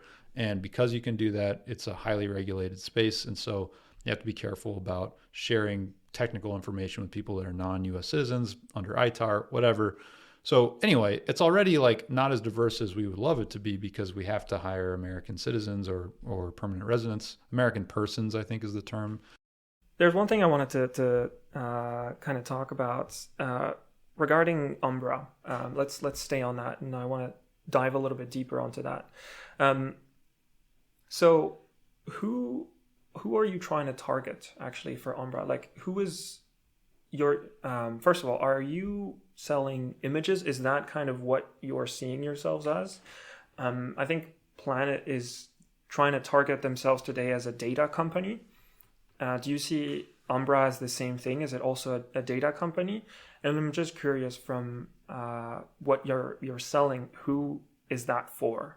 Yeah, great question. So let's back up a little bit. Umbra is, for listeners, right now we have one satellite on orbit, a bunch more launching next year. Those satellites are called Synthetic Aperture Radar satellites, SAR for short. SAR is an interesting form of Earth observation data because it can see at night, it can see through clouds. Max across the table from me knows a lot more about it than I do, actually, especially like the way the data behaves, the characteristics of it. But think of it like, at its most basic explanation, a black and white image of the Earth that you can take at night and through clouds. And so what can you wring from that black and white image? There's also phase data associated with it, which I don't want to go into the explanation of that because it's a little too technical, I think. But really interesting type of Earth observation data. So the question, are we a data company? Are we an analytics company with our own satellite? are we even an Earth observation company, is something that I think is a good question for anybody working in the space, as everybody's going to give you a different answer. So for me, Umbra is a space technology company. Really, the core intellectual property is not even to do with Earth observation. It's to do with the deployable antenna that we designed and is now working on orbit on our first satellite.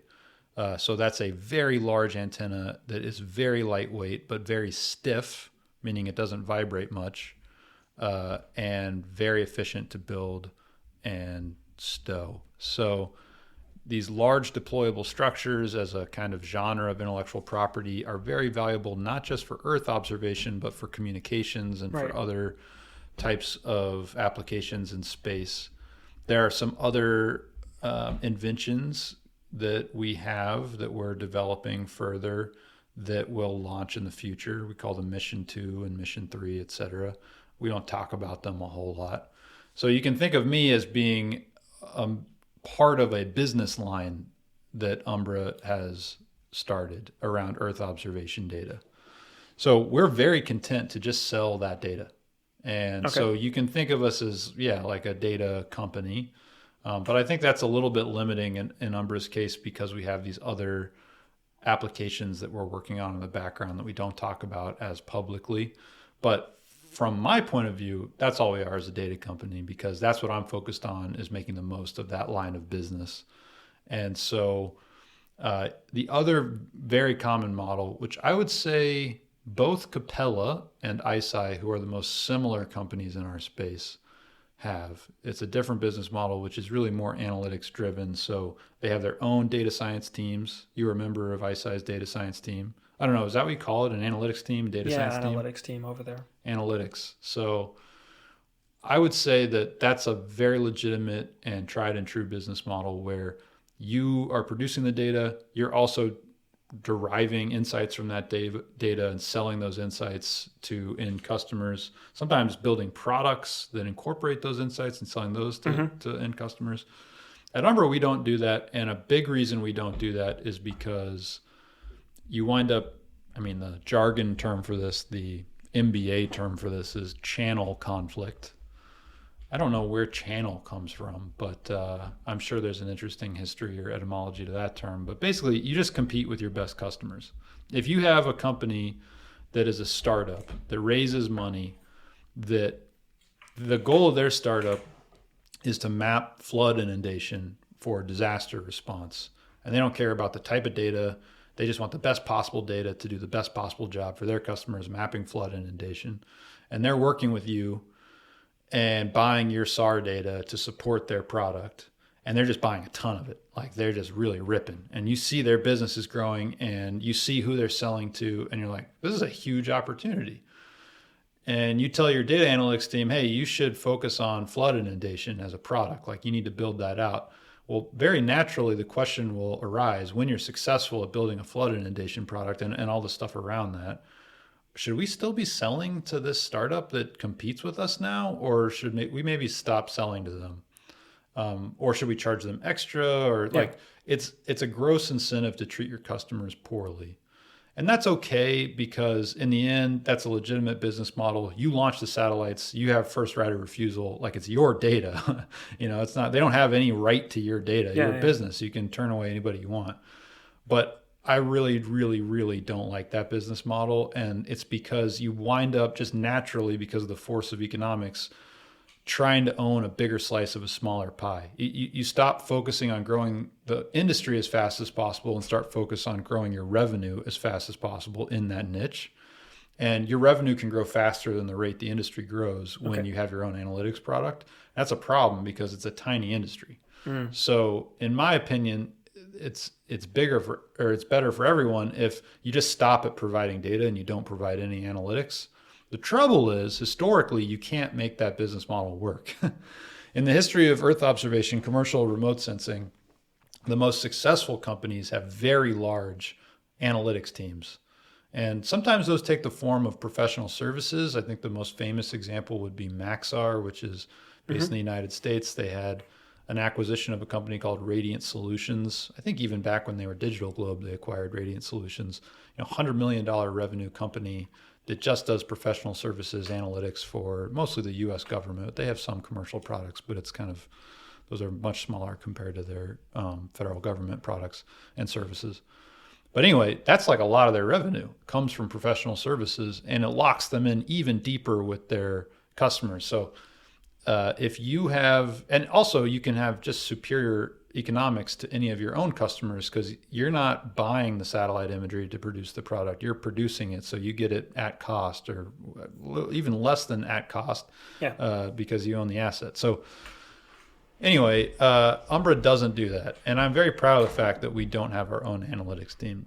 Now, I always say we have to survive. So if there's a situation in the future where it's like, if we don't offer our own professional services on top of this data, our own analytics on top of this data, and we have to revert to that model, we will. Yeah. And, in some ways, I'll have some pie on my face. Like that'll be a little bit hypocritical. Oh, it won't be a little bit hypocritical. It'll be very hypocritical. But I'll be honest about it if we do it. And I'll tell people, hey, here's the stuff that we're building. If you're in the space, just know that you're going to be competing with us, and that's never worked out historically for anybody that competes with their supplier. In the Earth observation space, you always lose to the supplier. Even if your analytic is better, you still lose because they can just stop selling you the data, and they will stop selling you the data. That does happen. So, especially if you're trouncing them. So, our business model, at least, like I said, in general, the business model is be a space technology company, apply these inventions to new problem sets. The first line of business is Earth observation with our synthetic aperture radar satellite design. And we're going to just sell the data and try to make it as cheap as possible to buy, as easy as possible to buy. And I think that makes people uncomfortable. Even like our investors, I'm sure, were like, what are you talking about? Why sell it as cheaply as possible? Yeah. You could capture as much of the margin as possible and reinvest that. Well, the reason is that we believe, going to grow the market. The bigger the market is, the better it is for us. And so you're trying to make the pie bigger. We're trying to make the pie bigger. And because we don't have to rely on just synthetic aperture radar working out, because we'll have second and third lines of business just with our first invention. And like I said, there's other stuff that we're working on besides that antenna design. We don't have to rely on that to be everything. That doesn't have to be our like make or break the company. Right. And so the more we're hurting our competitors by cratering the synthetic aperture radar market, the bigger the industry gets. Actually, the bigger the competitive advantage we have is over competitors who have decided to just focus on synthetic aperture radar. And frankly, if you work in this space, you should be terrified of, you're fighting on all fronts. Number one, the cloud providers that you build on top of, they're coming for your lunch too. It's not impossible for Amazon to launch satellites. And in fact, they are going to launch satellites. In fact, they have so much leverage. You mentioned Planet as being the most successful of the satellite startups. I think that's accurate. They got, they bought the SkySat constellation at the time. It was called Terabella from Google. Google acquired that company, Skybox, which was the first successful small sat company ever. I think they were acquired in like 2014. With that deal, they got that constellation. Google got like 13 or 14% of Planet in that transaction. And Planet moved from Amazon Web Services to Google Cloud Platform as part of that deal too. So now, we're talking about, I don't know how much data ISI produces. I think Planet produces on the order of like 10 or 15 or 25 terabytes of data a day.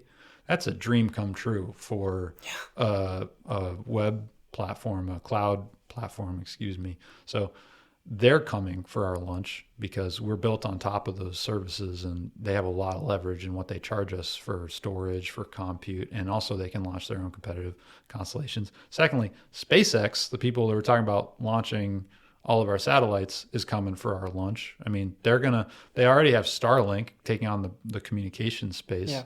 It's not that hard to imagine they might launch their own Earth observation company at some point or line of business.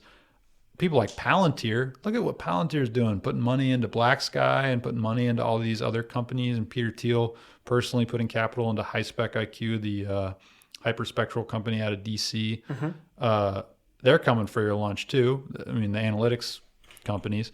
Then like our friend Aravind, who has a great podcast, just joined tomorrow.io, which was a like climate intelligence, like weather prediction company launching their own constellation. Now it's cheap enough that companies can launch their own constellations that aren't even space companies. They're just like have a problem and it's like, oh, satellites would help us solve this problem. Anyway, I was long-winded. The point that I was getting to is that if you're banking on SAR alone or optical alone being your whole business model, you're in for a very rough ride unless you have a truly unique piece of intellectual property that you can protect that will give you an advantage for a period of time.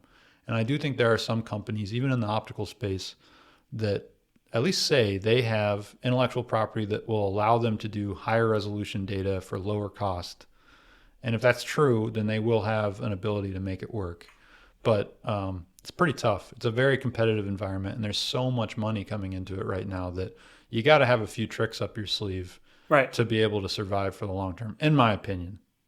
So yeah, Umbra just selling data, but that's not all we're going to do in the long term. But that's what I'm focused on, is just selling data, making it as easy. The line I use is as easy to buy high resolution satellite imagery as it is to book a hotel room online. That's the goal. Just log on, book your collection, and then it's like reserving a room.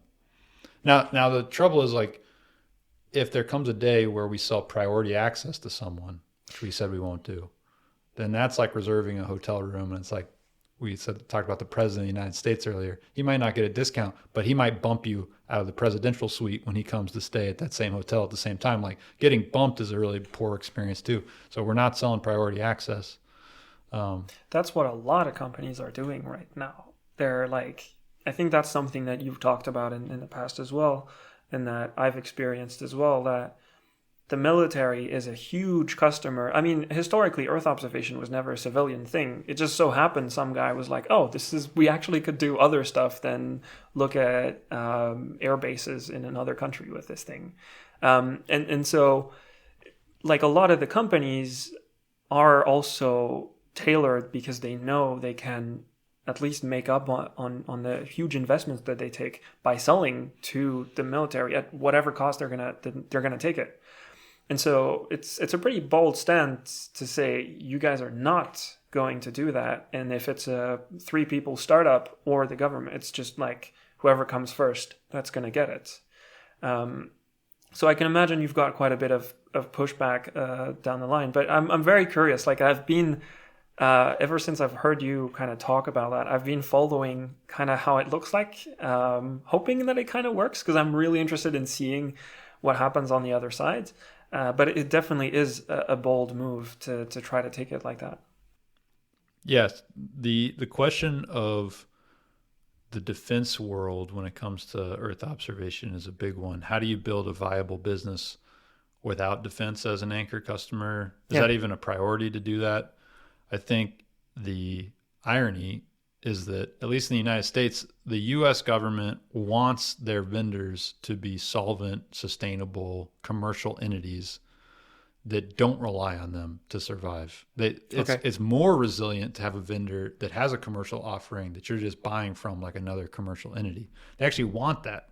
So they don't want to be, if you think about the history of commercial Earth observation in the United States, we had 2 primary vendors in the late 2009, 2010 timeframe. It was GeoEye on the one hand, sub-meter optical imagery, and Digital Globe on the other hand. Yeah. They shared a contract. It's now called, I think, Enhanced View. Back then, it might have had a different view name. I don't know, One View or something. And it was the National Geospatial Agency's, National Geospatial Intelligence Agency's, like, core mechanism for buying commercial satellite imagery, and then they would federate that across a bunch of groups across the U.S. government. So it was hundreds of millions of dollars. Congress shrank the budget, And then NGA was forced between giving both companies less money than they really needed to be good, or choosing one vendor and putting the other one out of business, which is what they did. They chose Digital Globe, and GOI then got bought by Digital Globe. Right.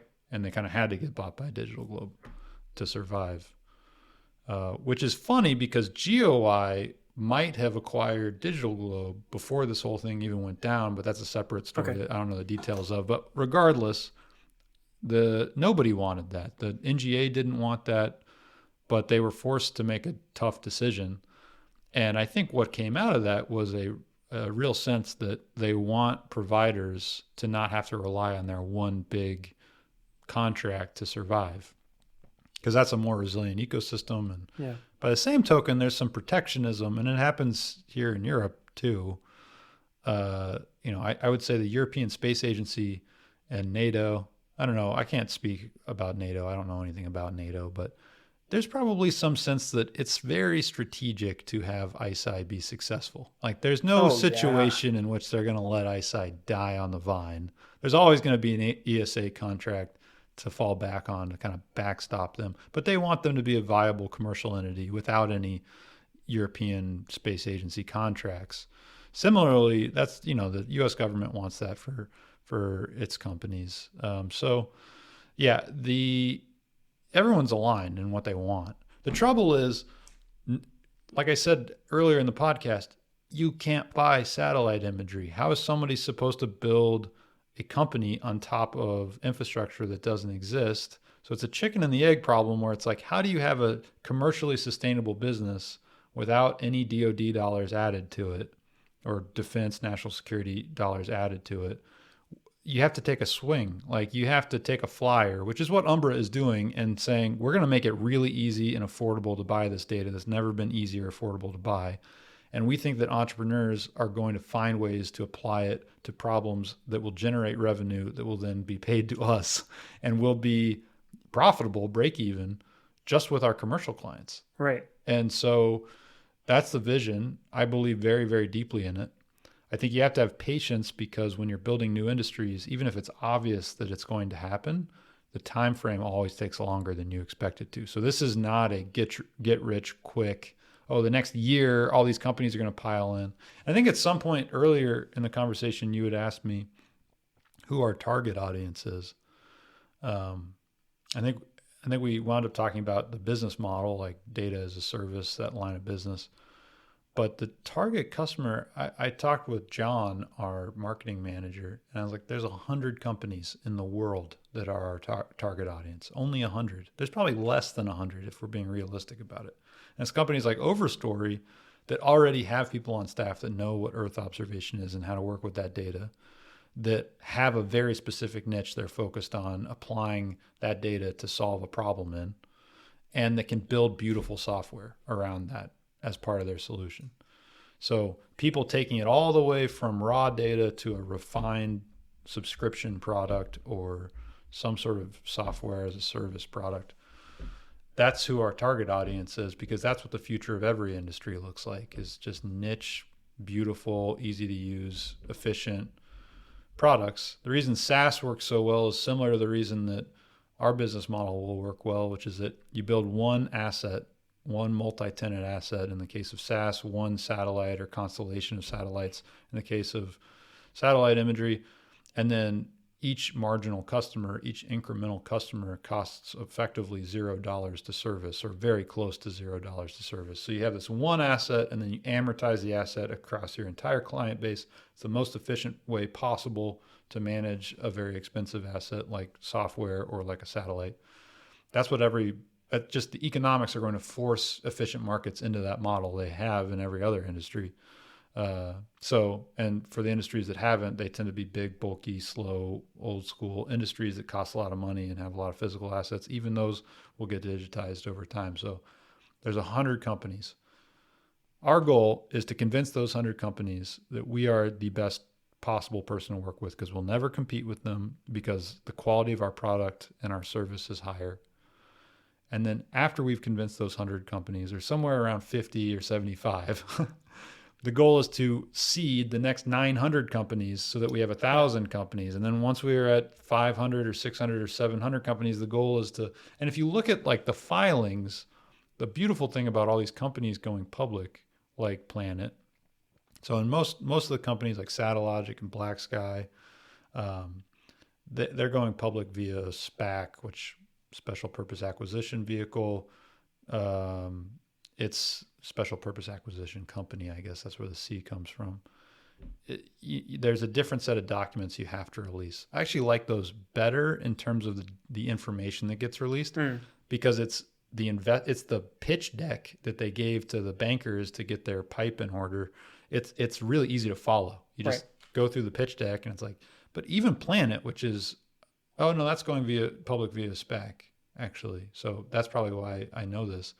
In their public documentation that they released, they have all this awesome information, including how many customers they have. Yeah. Which is like 700. Like Planet, which is worth like $3 billion and makes $100 million in revenue, only has hundreds of customers. And optical data is so much easier to work with than synthetic aperture radar. So that's a bigger, and to me, it's kind of crazy that they only have 700 customers. I don't know if they're doing some kind of weird accounting or if they're so difficult to work with that they really only have 700 customers, because there's thousands of companies that I know have bought satellite imagery from Planet, either directly or indirectly. So maybe like resellers are making that seem like artificially low. But that's who I look at as like, they have made it way easier to buy data on demand. It's still not easy, in my opinion. It could be a lot easier. But if the optical market is that size today, then the radar market has got to be smaller than that. I think the radar market will grow much faster than the optical market. But I think even the optical market will grow very fast.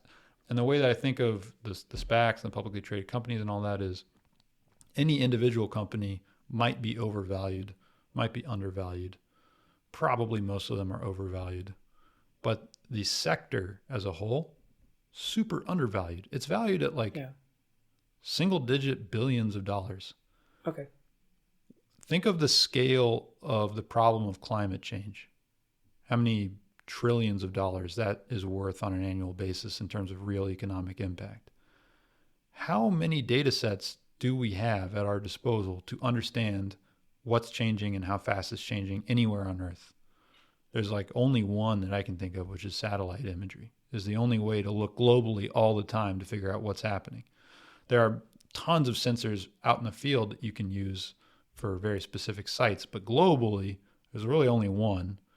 And so it's very undervalued compared to the impact that it's going to have, because every real climate solution will involve mapping, and every serious mapping of climate change will involve data derived from satellite imagery. I mean, I can't think of a use case where you don't need land cover and change of land cover. So I think the sector is undervalued compared to its necessity and some of the world's biggest problems. I think companies are overvalued because expectations of how fast people will be able to build solutions on top of them is overly optimistic. It's a bit ironical. Yeah. But yeah, I think it's a great space to be in right now. Do you think that's one thing I want to talk about, the kind of barrier to entry from a technical point of view? There's the financial one, but from a technical point of view, we're not today at a point where someone who has basic web development knowledge can be like, I'm going to plug into Planet, for example, and have a JavaScript API that I can tap into, or API with JavaScript that I can tap into, and have the image be updated, my base map be updated every day. I don't think we're there yet, and that's not going to happen for a little while. And that's optical, where people don't need to like take a course on what optical is, and they see the image and it's like, okay, there's red, green, blue, and some other stuff that I don't need. I'll just throw that away. Mm-hmm. SAR is like a whole other topic.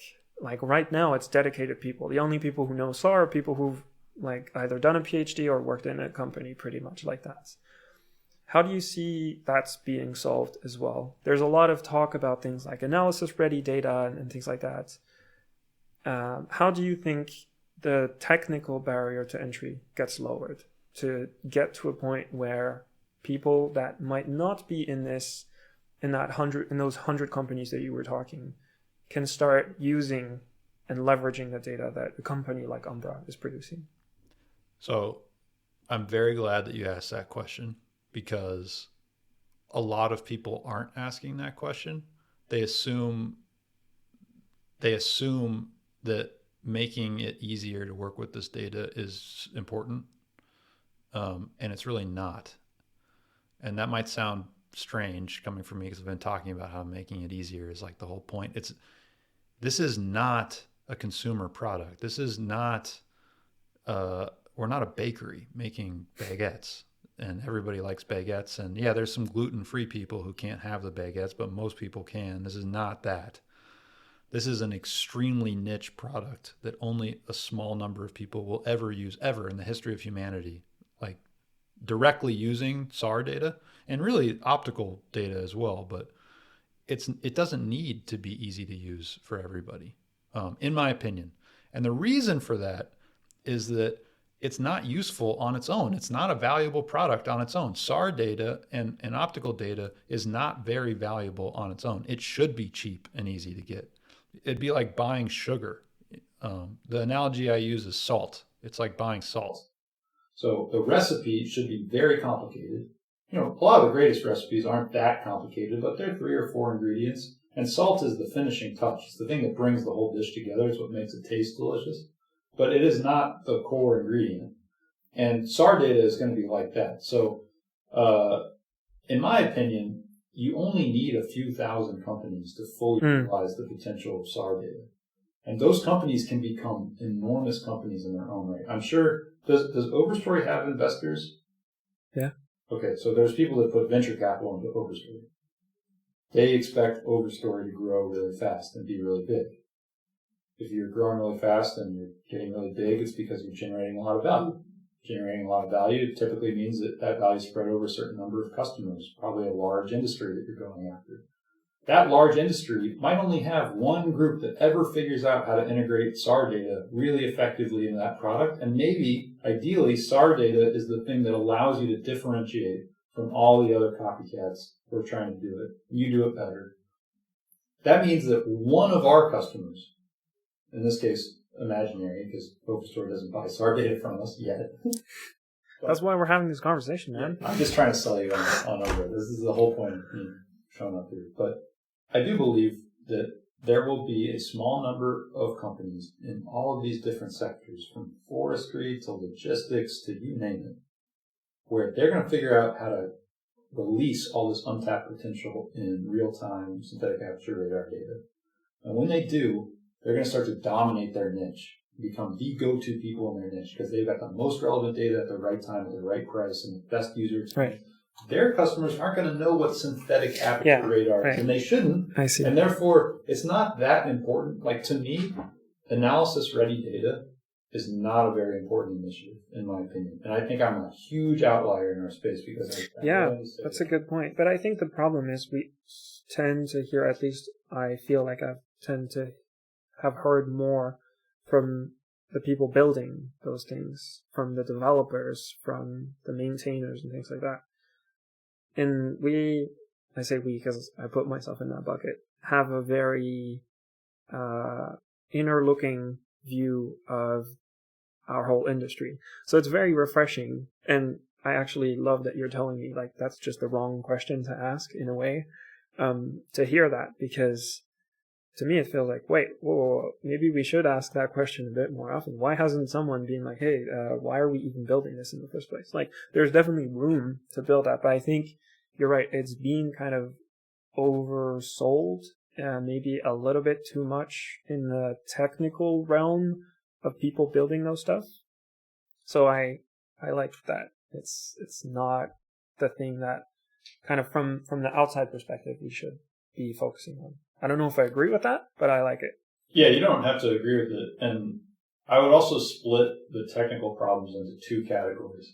the data and analysis of the data, which I feel like can be hard forever and will be hard forever. It's, it's not any easier to come up with an algorithm. I mean, deep learning is actually a huge benefit for doing a lot of algorithmic analysis, at least for optical imagery. But it's not that much easier. It's still very technically difficult to do real satellite imagery analysis at scale. And it's all sensor dependent, and you have to account for that. And you can build your own analysis ready data stack of like several sensors that doesn't speak the same language at all as someone else's analysis, quote unquote, analysis ready data. But so to me, it's like trying to solve that is not interesting or relevant or necessary to me. What is necessary is that the file formats are all the same. Oh God, yeah. The APIs and the directories where that data is stored adheres to the same open standards. So things like spatiotemporal asset catalog, I believe very heavily in. Things like cloud optimized geotips, I believe very heavily in. Things like SAR. Because, like you said, some of the best companies in the world, like it's considered, I'm trying to say this in a way that doesn't sound mean, but it's going to sound mean. Let's go for it. Like pretty cutting edge that ISI delivers data in HDF5 over FTP, and that to me is ridiculous because like that's not the cutting edge of either the file format for representing this data or the service for distributing it. And I'm sure, by the time I said that, ISI's probably got it's all ZAR and optimized and it's served over S3, but what I'm saying is the infrastructure part should be standardized, and all of our APIs should look the same, and the way we represent the data should be as close as possible. But the actual, like, editorial decisions around how to process that data, like, focusing on how those sensors are different from each other and how they produce very different data that can't be compared apples to apples is actually the interesting part. Like, that's where there will always be arbitrage, meaning if you can figure out how to combine Umbra data with ISI data and combine both of those data sets with daily PlanetScope data, you're going to have a competitive advantage. There will never be someone that solves the problem of combining all those in a generic way that suits everyone's needs. That does not exist. And that's why I find the ARD conversation a little tedious, because I think it's missing the point. Right. And all the smartest people I know completely disagree with me on that. So take that with a big grain of salt, because I'm probably wrong about that one, and I'm the only person I know that has that opinion, that has studied this deeply. So, and a lot of the people I respect most are working on ARD. So, anyway, I would love to be wrong, because if I'm wrong, it's only going to make it even easier to work with this data, which would be great. I can tell you, I know people who also have the same point of view as you, and I find it really interesting that it's also one of those topics that I think for some reason people have very strong opinions about within the industry, and I find it very interesting. I think I've tried to loosen up my opinions on that as I've gone. I actually want to talk a little bit about having like opinions and putting them out in the open, like we're just doing right now. You've done that a few times through your blog, through Twitter, through podcasts, and we've talked about it sometimes like super quickly on Twitter together. But it's something that I really appreciate in the way you are like a public person, is that you're not afraid of taking a pretty bold stance and being like, this is what I think the future is going to be looking like, but also not like sticking to that as things change. And that's something that I appreciate a lot. And I hope there would be a lot more, because also I don't see people coming back to you in 5 years and being like, haha, you were wrong. Like, how stupid. Like, I don't think anybody's going to do that. So I think it's great to be able to say like, hey, this is what I think came out. Like a few days ago, you put out like a bunch of tweets about stuff that we talked about, like that cloud providers are going to come for our lunch and things like that, which, are pretty strong kind of stances to take on, or they're actually, as I said that, they're not that strong, but they're just like taking a stance a little bit. So I wanted to talk a bit about that. first of all, why are you doing that? Like, why are you kind of exposing yourself to be like, yeah, this is what I think. I'm probably going to be wrong, but hey, whatever. And how are you thinking about it? Have you been to a point as well where that you've had enough time to be wrong or to be right? And then how has that also impacted kind of doing more of that? I'm just kind of giggling to myself because you're French. I am. I like the baguette metaphor earlier. Yeah, of course. I didn't really do that. You speak such amazing English, and it pisses me off because I can't speak any other languages, and I just feel so bad about myself. You speak better English than me. You used a phrase there, exposing myself. In America, exposing yourself has a very different connotation. Yeah, sometimes it feels that way. But I get way too much credit for this. Actually, people make this comment to me on a somewhat regular basis. If I meet someone who has already gotten familiar with me through Twitter or through my blog or because they heard a podcast interview like this, which, by the way, thank you for having me on. Like, this is so much fun. But I don't know if it's ever going to make it with all the technical problems we've been having, but yeah. I'll look forward to it. I get way too much credit for being controversial. I mean, it's kind of pathetic what counts as controversial. It's like, analysis-ready data is baloney. Whoa, that's such a controversial opinion. Like, who cares? Like, we work in such a polite industry. I would actually say this is a knock. Oh, yeah, that's a good point. It's that people avoid controversy because they feel it's impolite or rude, and they don't trust each other enough to understand or at least assume that everyone else is coming from a place of goodwill. And what happens is you make some opinions that people disagree with public, and instead of vitriol, what you get back is a bunch of love. Like, people are like you said, I don't think I agree with you, but I'm impressed that you have an opinion on this and you're defending it. It's like disagreeing with people publicly that's how you create value. Yeah. So I think I've done an okay job at being open to debate and trying to start conversations around topics that I feel aren't settled.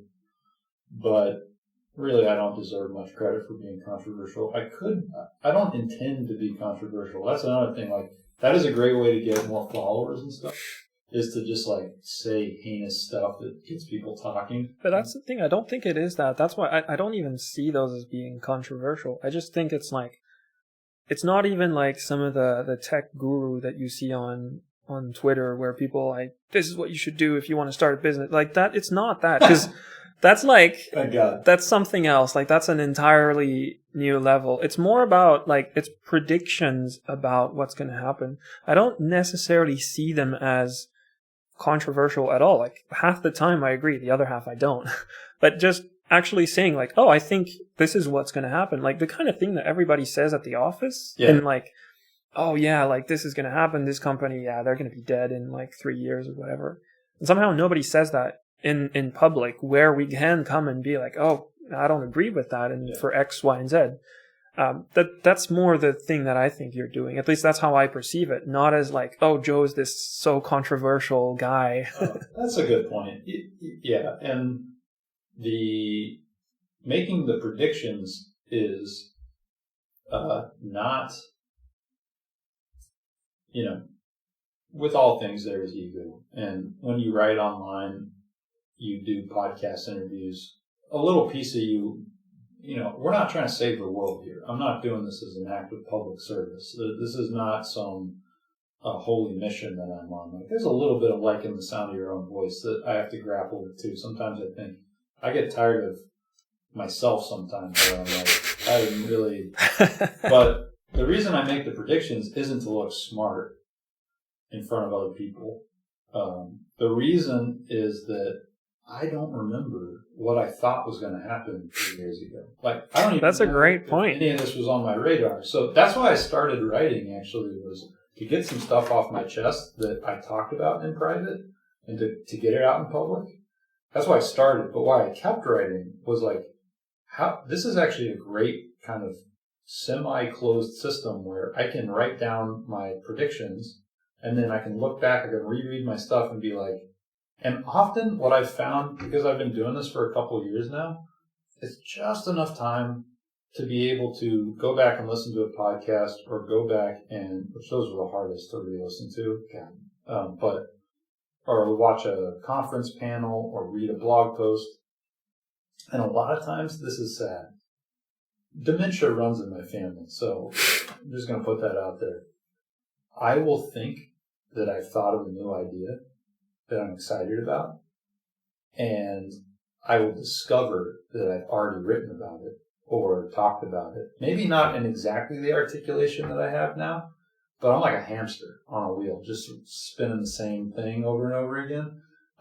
And that's part of why I like Umbra, because I'm not writing as much publicly anymore, so I don't have much to write about. I'm still a hamster spinning a wheel, repeating myself 10 times a day. All I do is repeat myself over and over and over again. But that's, we talked earlier about, you're in the right profession when you're scared regularly, when you're scared before you hit record. And I seek that out of my life as much as possible.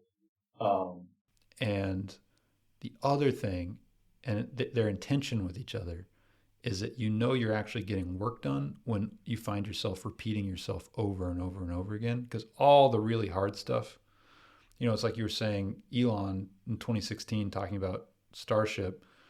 I have a lot of qualms with Elon Musk. I think in many ways he oversells the technology that he's working on. But the one thing that I really respect him for is that he just repeats himself over and over and over and over and over again. Like, multi-planetary species is a phrase that not many people said prior to Elon Musk, and now is repeated ad nauseum. And that's how you create movements. Like, the best leaders in history just repeated themselves until it became like a mantra that you knew what they stood for. And I think in politics, in team building, in business, it's a really underrated skill to be able to be willing to just repeat yourself ad nauseum. Yeah. And one of the things that writing did for me was give me an opportunity to try to come up with new ideas and not repeat myself. Actually working on something that I care deeply about, the work is finding the energy to do it over and over and over again. And so far it's not been difficult, but eventually I think it gets to everybody, unless you're insane. Insane in good and bad ways. Insane people are very comfortable repeating themselves. I think Elon Musk is insane, or at least he's possessed. And that's what you're trying to get to. You're trying to get to a level of you're just possessed by an idea, and so you just find yourself coming back to it over and over again. Making the public predictions is my way of being like, am I telling a consistent story here, or am I just kind of chasing my tail? So I appreciate that you're complimentary of it, because, again, like, that's where I don't get the idea. You didn't say it, but people have said, like, you've shown bravery by sharing these opinions or something. It's like, no. It's like my dad. Sorry, I'm just following this thread through. Yeah, go ahead. My dad is one of the most intelligent people I've ever met in my entire life. He was published in the journal Science when he was 21 years old. He taught rats to navigate a maze with pheromones, and he was the first person to do that. Lead author on a science paper. Also one of the most obsessive people I've ever known. And one of his obsessions is banjo, which is an instrument that probably is more popular here now than it ever has been in history, but is arguably the only American instrument. I mean, it was invented in America. It's a continuation of a tradition started in Africa with gourd instruments, but the banjo, as you know it today, that's an American instrument. And American folk life is centered around the banjo and the fiddle and guitar to a certain degree, but he plays old time music. He's obsessed with it. He's played banjo every day I've ever known him that he's been able to, for hours every day. And one time I asked him, like, how do you find the discipline to practice banjo like that? Because he's a great banjo player. I mean, he's a recorded artist. He's got albums. He's got people that know his name. He's got people that seek him out to teach banjo and stuff like that. And he was just like so confused by the question, like, how do I find the discipline? Like, this is what he loves to do. And so I have the same feeling, like when someone says, how do you find the courage to post your thoughts online? I'm like, no, this is probably bordering on a mental disorder. Like, I got to get them out. Like, I'm only posting this because I got to get it out, or else I'll go crazy. I think I inherited that from my father. Luckily, it's mediated by some of my genetics from my mother, where so it's just on Twitter. It's just on Twitter. Yeah, it's like, I mean, can you imagine growing up in a household where there's a banjo twanging 24/7? I was playing outside a lot, is all I'm saying. But I think back on it too. I'm so lucky to be in a family where my parents were creative people who were creating things. My mom, built her organizations that she worked in. By the time she retired, she was a dean at a university and had, national recognition for the program that she built there. Creative in a different way, very much a people person like me, all about team building and like building a movement. And my father is much more like technically oriented, has a PhD, like I said, was interested in music. But that had a big impact too. So anyway, yeah, I think when it comes to like my internet presence, writing online and things like that, everyone thinks, kind of like I gave you credit at the top of the conversation, like, good for you for jumping into the cargo company, right at the right time. You're really, I think everyone is kind of living a little bit closer, a shorter time horizon, where it's just sort of like, I had a thought, so I tweeted it. Yeah. And if you look at my Twitter, like if you charted the likes, the interactions of my tweets, it's a power law. It's like 1% of my tweets account for like 90% of the interactions. The long tail is nobody, and what's fascinating to me too, this is like being genuine online, like being yourself online. One of the cool things is a lot of people don't like or respond to these tweets about like me going bald and being overweight and whatever else I just like get off my chest. But when I talk to them in person, they'll mention specific tweets that were just like me I had a funny thought, so I wanted to share it. They never interacted with it. They didn't they saw it and they remembered it. And I have to think it's so embarrassing that they're like, I don't want to be seen liking this. Like I don't want anyone to see that but I'm thankful you put it out there. Yeah, and I think if you're a creative person, that's something that you cherish. That you got to meet people that have seen your art or your work or have listened to your podcast. You got to talk to them.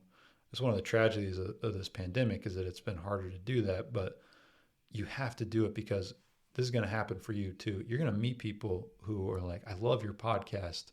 And one of those compliments that'll get you like through the next 6 months. Like one conversation with somebody who recognizes you and you're like, or like recognizes your name tag at a conference. You're like, oh, you're Max? Like making maps, Max? and you'll be like, whoa, and so, yeah, I'm happy for you in advance. I have like great satisfaction in knowing that that's going to happen for you a bunch. And I hope you stick with it because it's a wonderful product that you're putting out. Thanks a lot. Thanks a lot for coming here.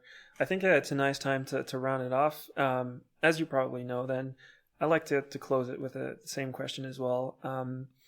I want to know if there's any books or podcasts or conference talks or whatever that have, or tweets about bold people if you want, that have marked you and that you think are worth sharing.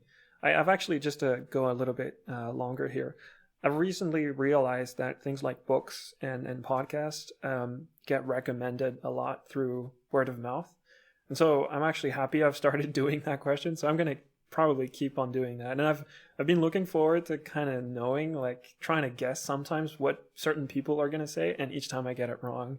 So yeah, if you have anything to recommend that, not about geospatial necessarily, about anything that you think is worth sharing.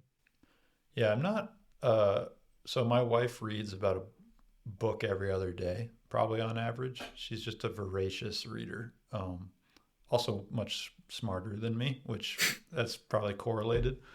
I don't really read books. And that's like to the great shame of my family and most of my friends. They would never be caught dead saying I don't read books. I find myself reading nonfiction stuff like blog posts. I'm attracted to videos and blog posts and podcasts because it's what is happening right now. It's like it's as close to primary research as you can get. Real good primary research is conversations, ultimately. That's how you find the stuff that nobody else knows about yet. It's conversations, and conversations happen in blog posts, and they happen. But I will say that I do appreciate books and the value of books, especially fiction. The one that has had the biggest impact on my life that I've read is a book called A River Runs Through It. It's by Norman Maclean. And part of the reason I love it is that it's only 99 pages long.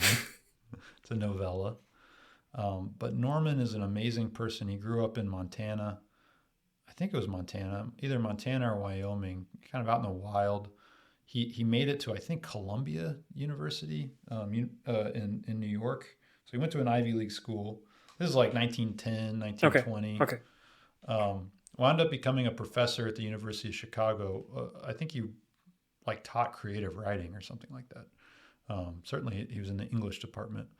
But the guy published his first novel in his 70s. The first book he ever published is in his 70s.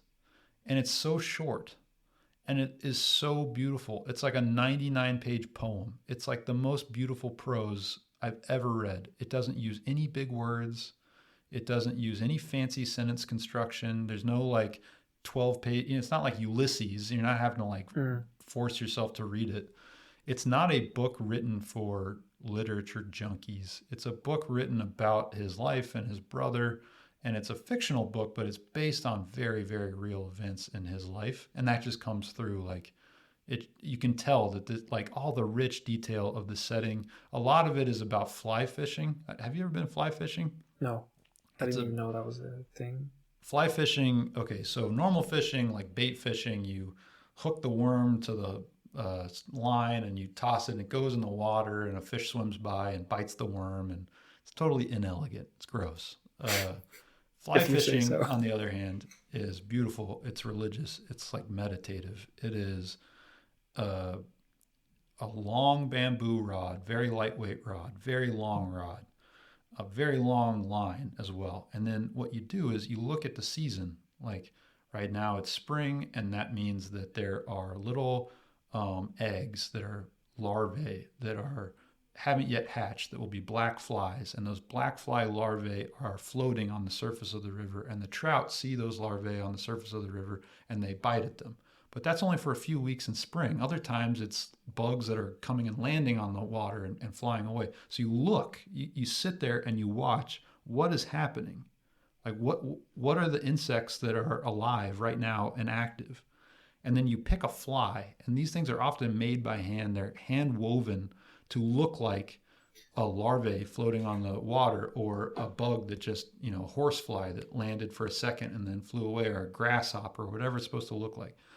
And it's called fly fishing because you do this motion back and forth with your hand. And Norman writes about this beautifully. 10 o'clock, 2 o'clock, 10 o'clock, 2 o'clock. You go from 10 o'clock on a clock to 2 o'clock. And this one little back and forth motion winds up whipping that fly a few inches off the surface of the water back and forth as if it's flying above the surface of the water. What happens is the trout, they see that motion and it looks like a real fly. You're imitating a real insect going back and forth, and then you land it.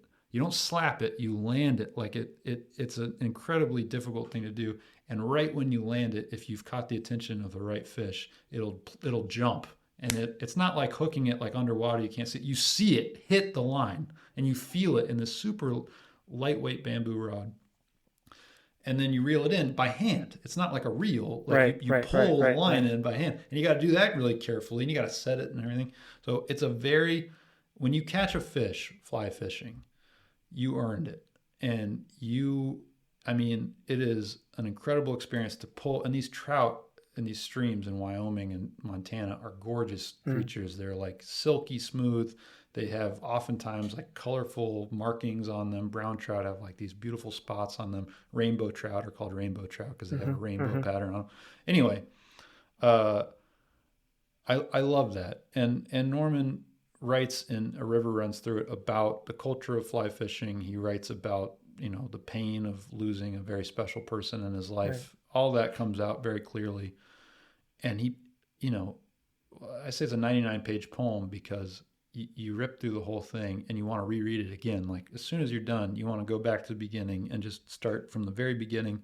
And what was crazy to me, the reason it influenced my life so much is that when I started writing, I was looking for inspiration for how to write, and so I, tried out all these different authors that I thought were famous authors and like all sorts of random people that I read.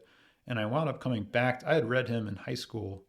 And I wound up coming back to that book, and I just thought, well, this would be an easy one because it's only 99 pages, and I liked it the first time I read it. And then I reread it, and it's like rereading it 10 years later, there's all this stuff that I didn't even read when I was a teenager. I didn't even see it. It was right there on the page. Like it was in there. And then looking at the construction of the sentences, it was so beautiful to me that he was able to convey so much emotion. He kind of like lays a framework, like a lattice work, and you just pour your own life and experiences onto that lattice work, and it colors the whole thing.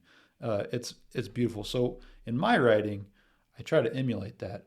I try to use the language that I use when I talk.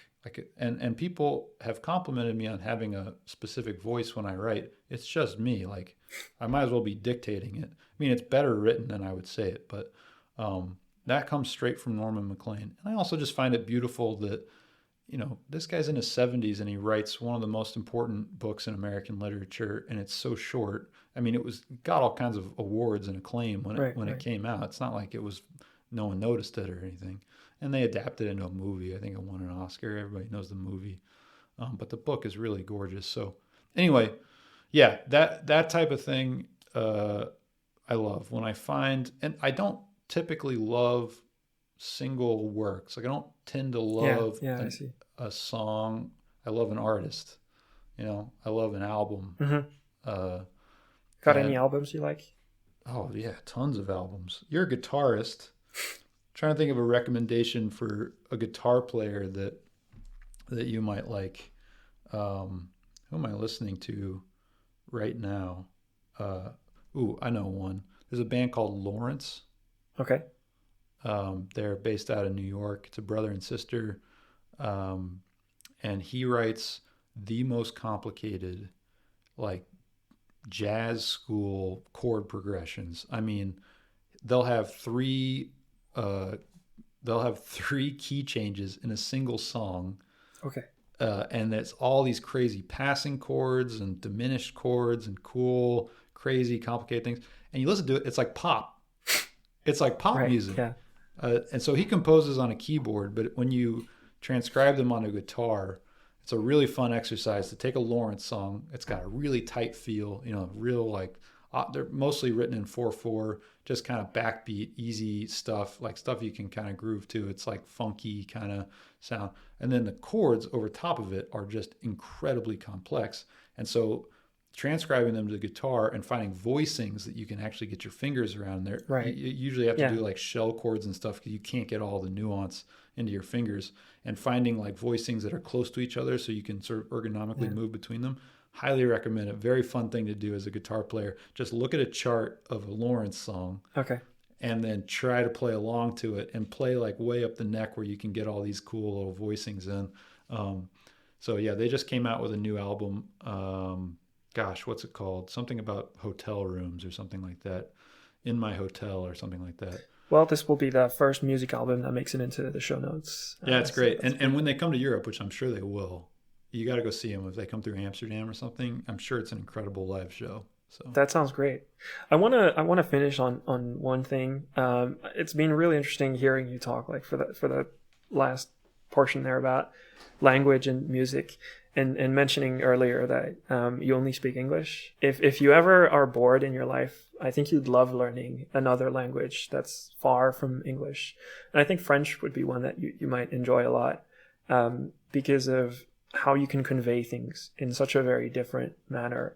If you think about how you can convey emotions in English and how you can convey them through a guitar, they're different emotions, but there's still something conveyed out there. And I think learning a new language, and especially one that's a little bit different, that has very different grammar, is really interesting because it kind of opens up that as well in a way that you can do through English. So I just wanted to put that out there. And to a lot of people, I think, as well, like learning a new language to me is the probably single most life-changing thing that you could learn with music, I would argue. So yeah, I just want to end it on that. Joe, it's been amazing. We're at nearly 2 hours 45. I have no idea how much of that I'll be able to salvage. But thanks a lot for coming here. Thanks for doing this live recording with me, for being really patient and really open. This was a lot of fun. So thanks a lot. Likewise, thank you so much for hosting me. You're an incredibly generous person to do that. So thanks for inviting me.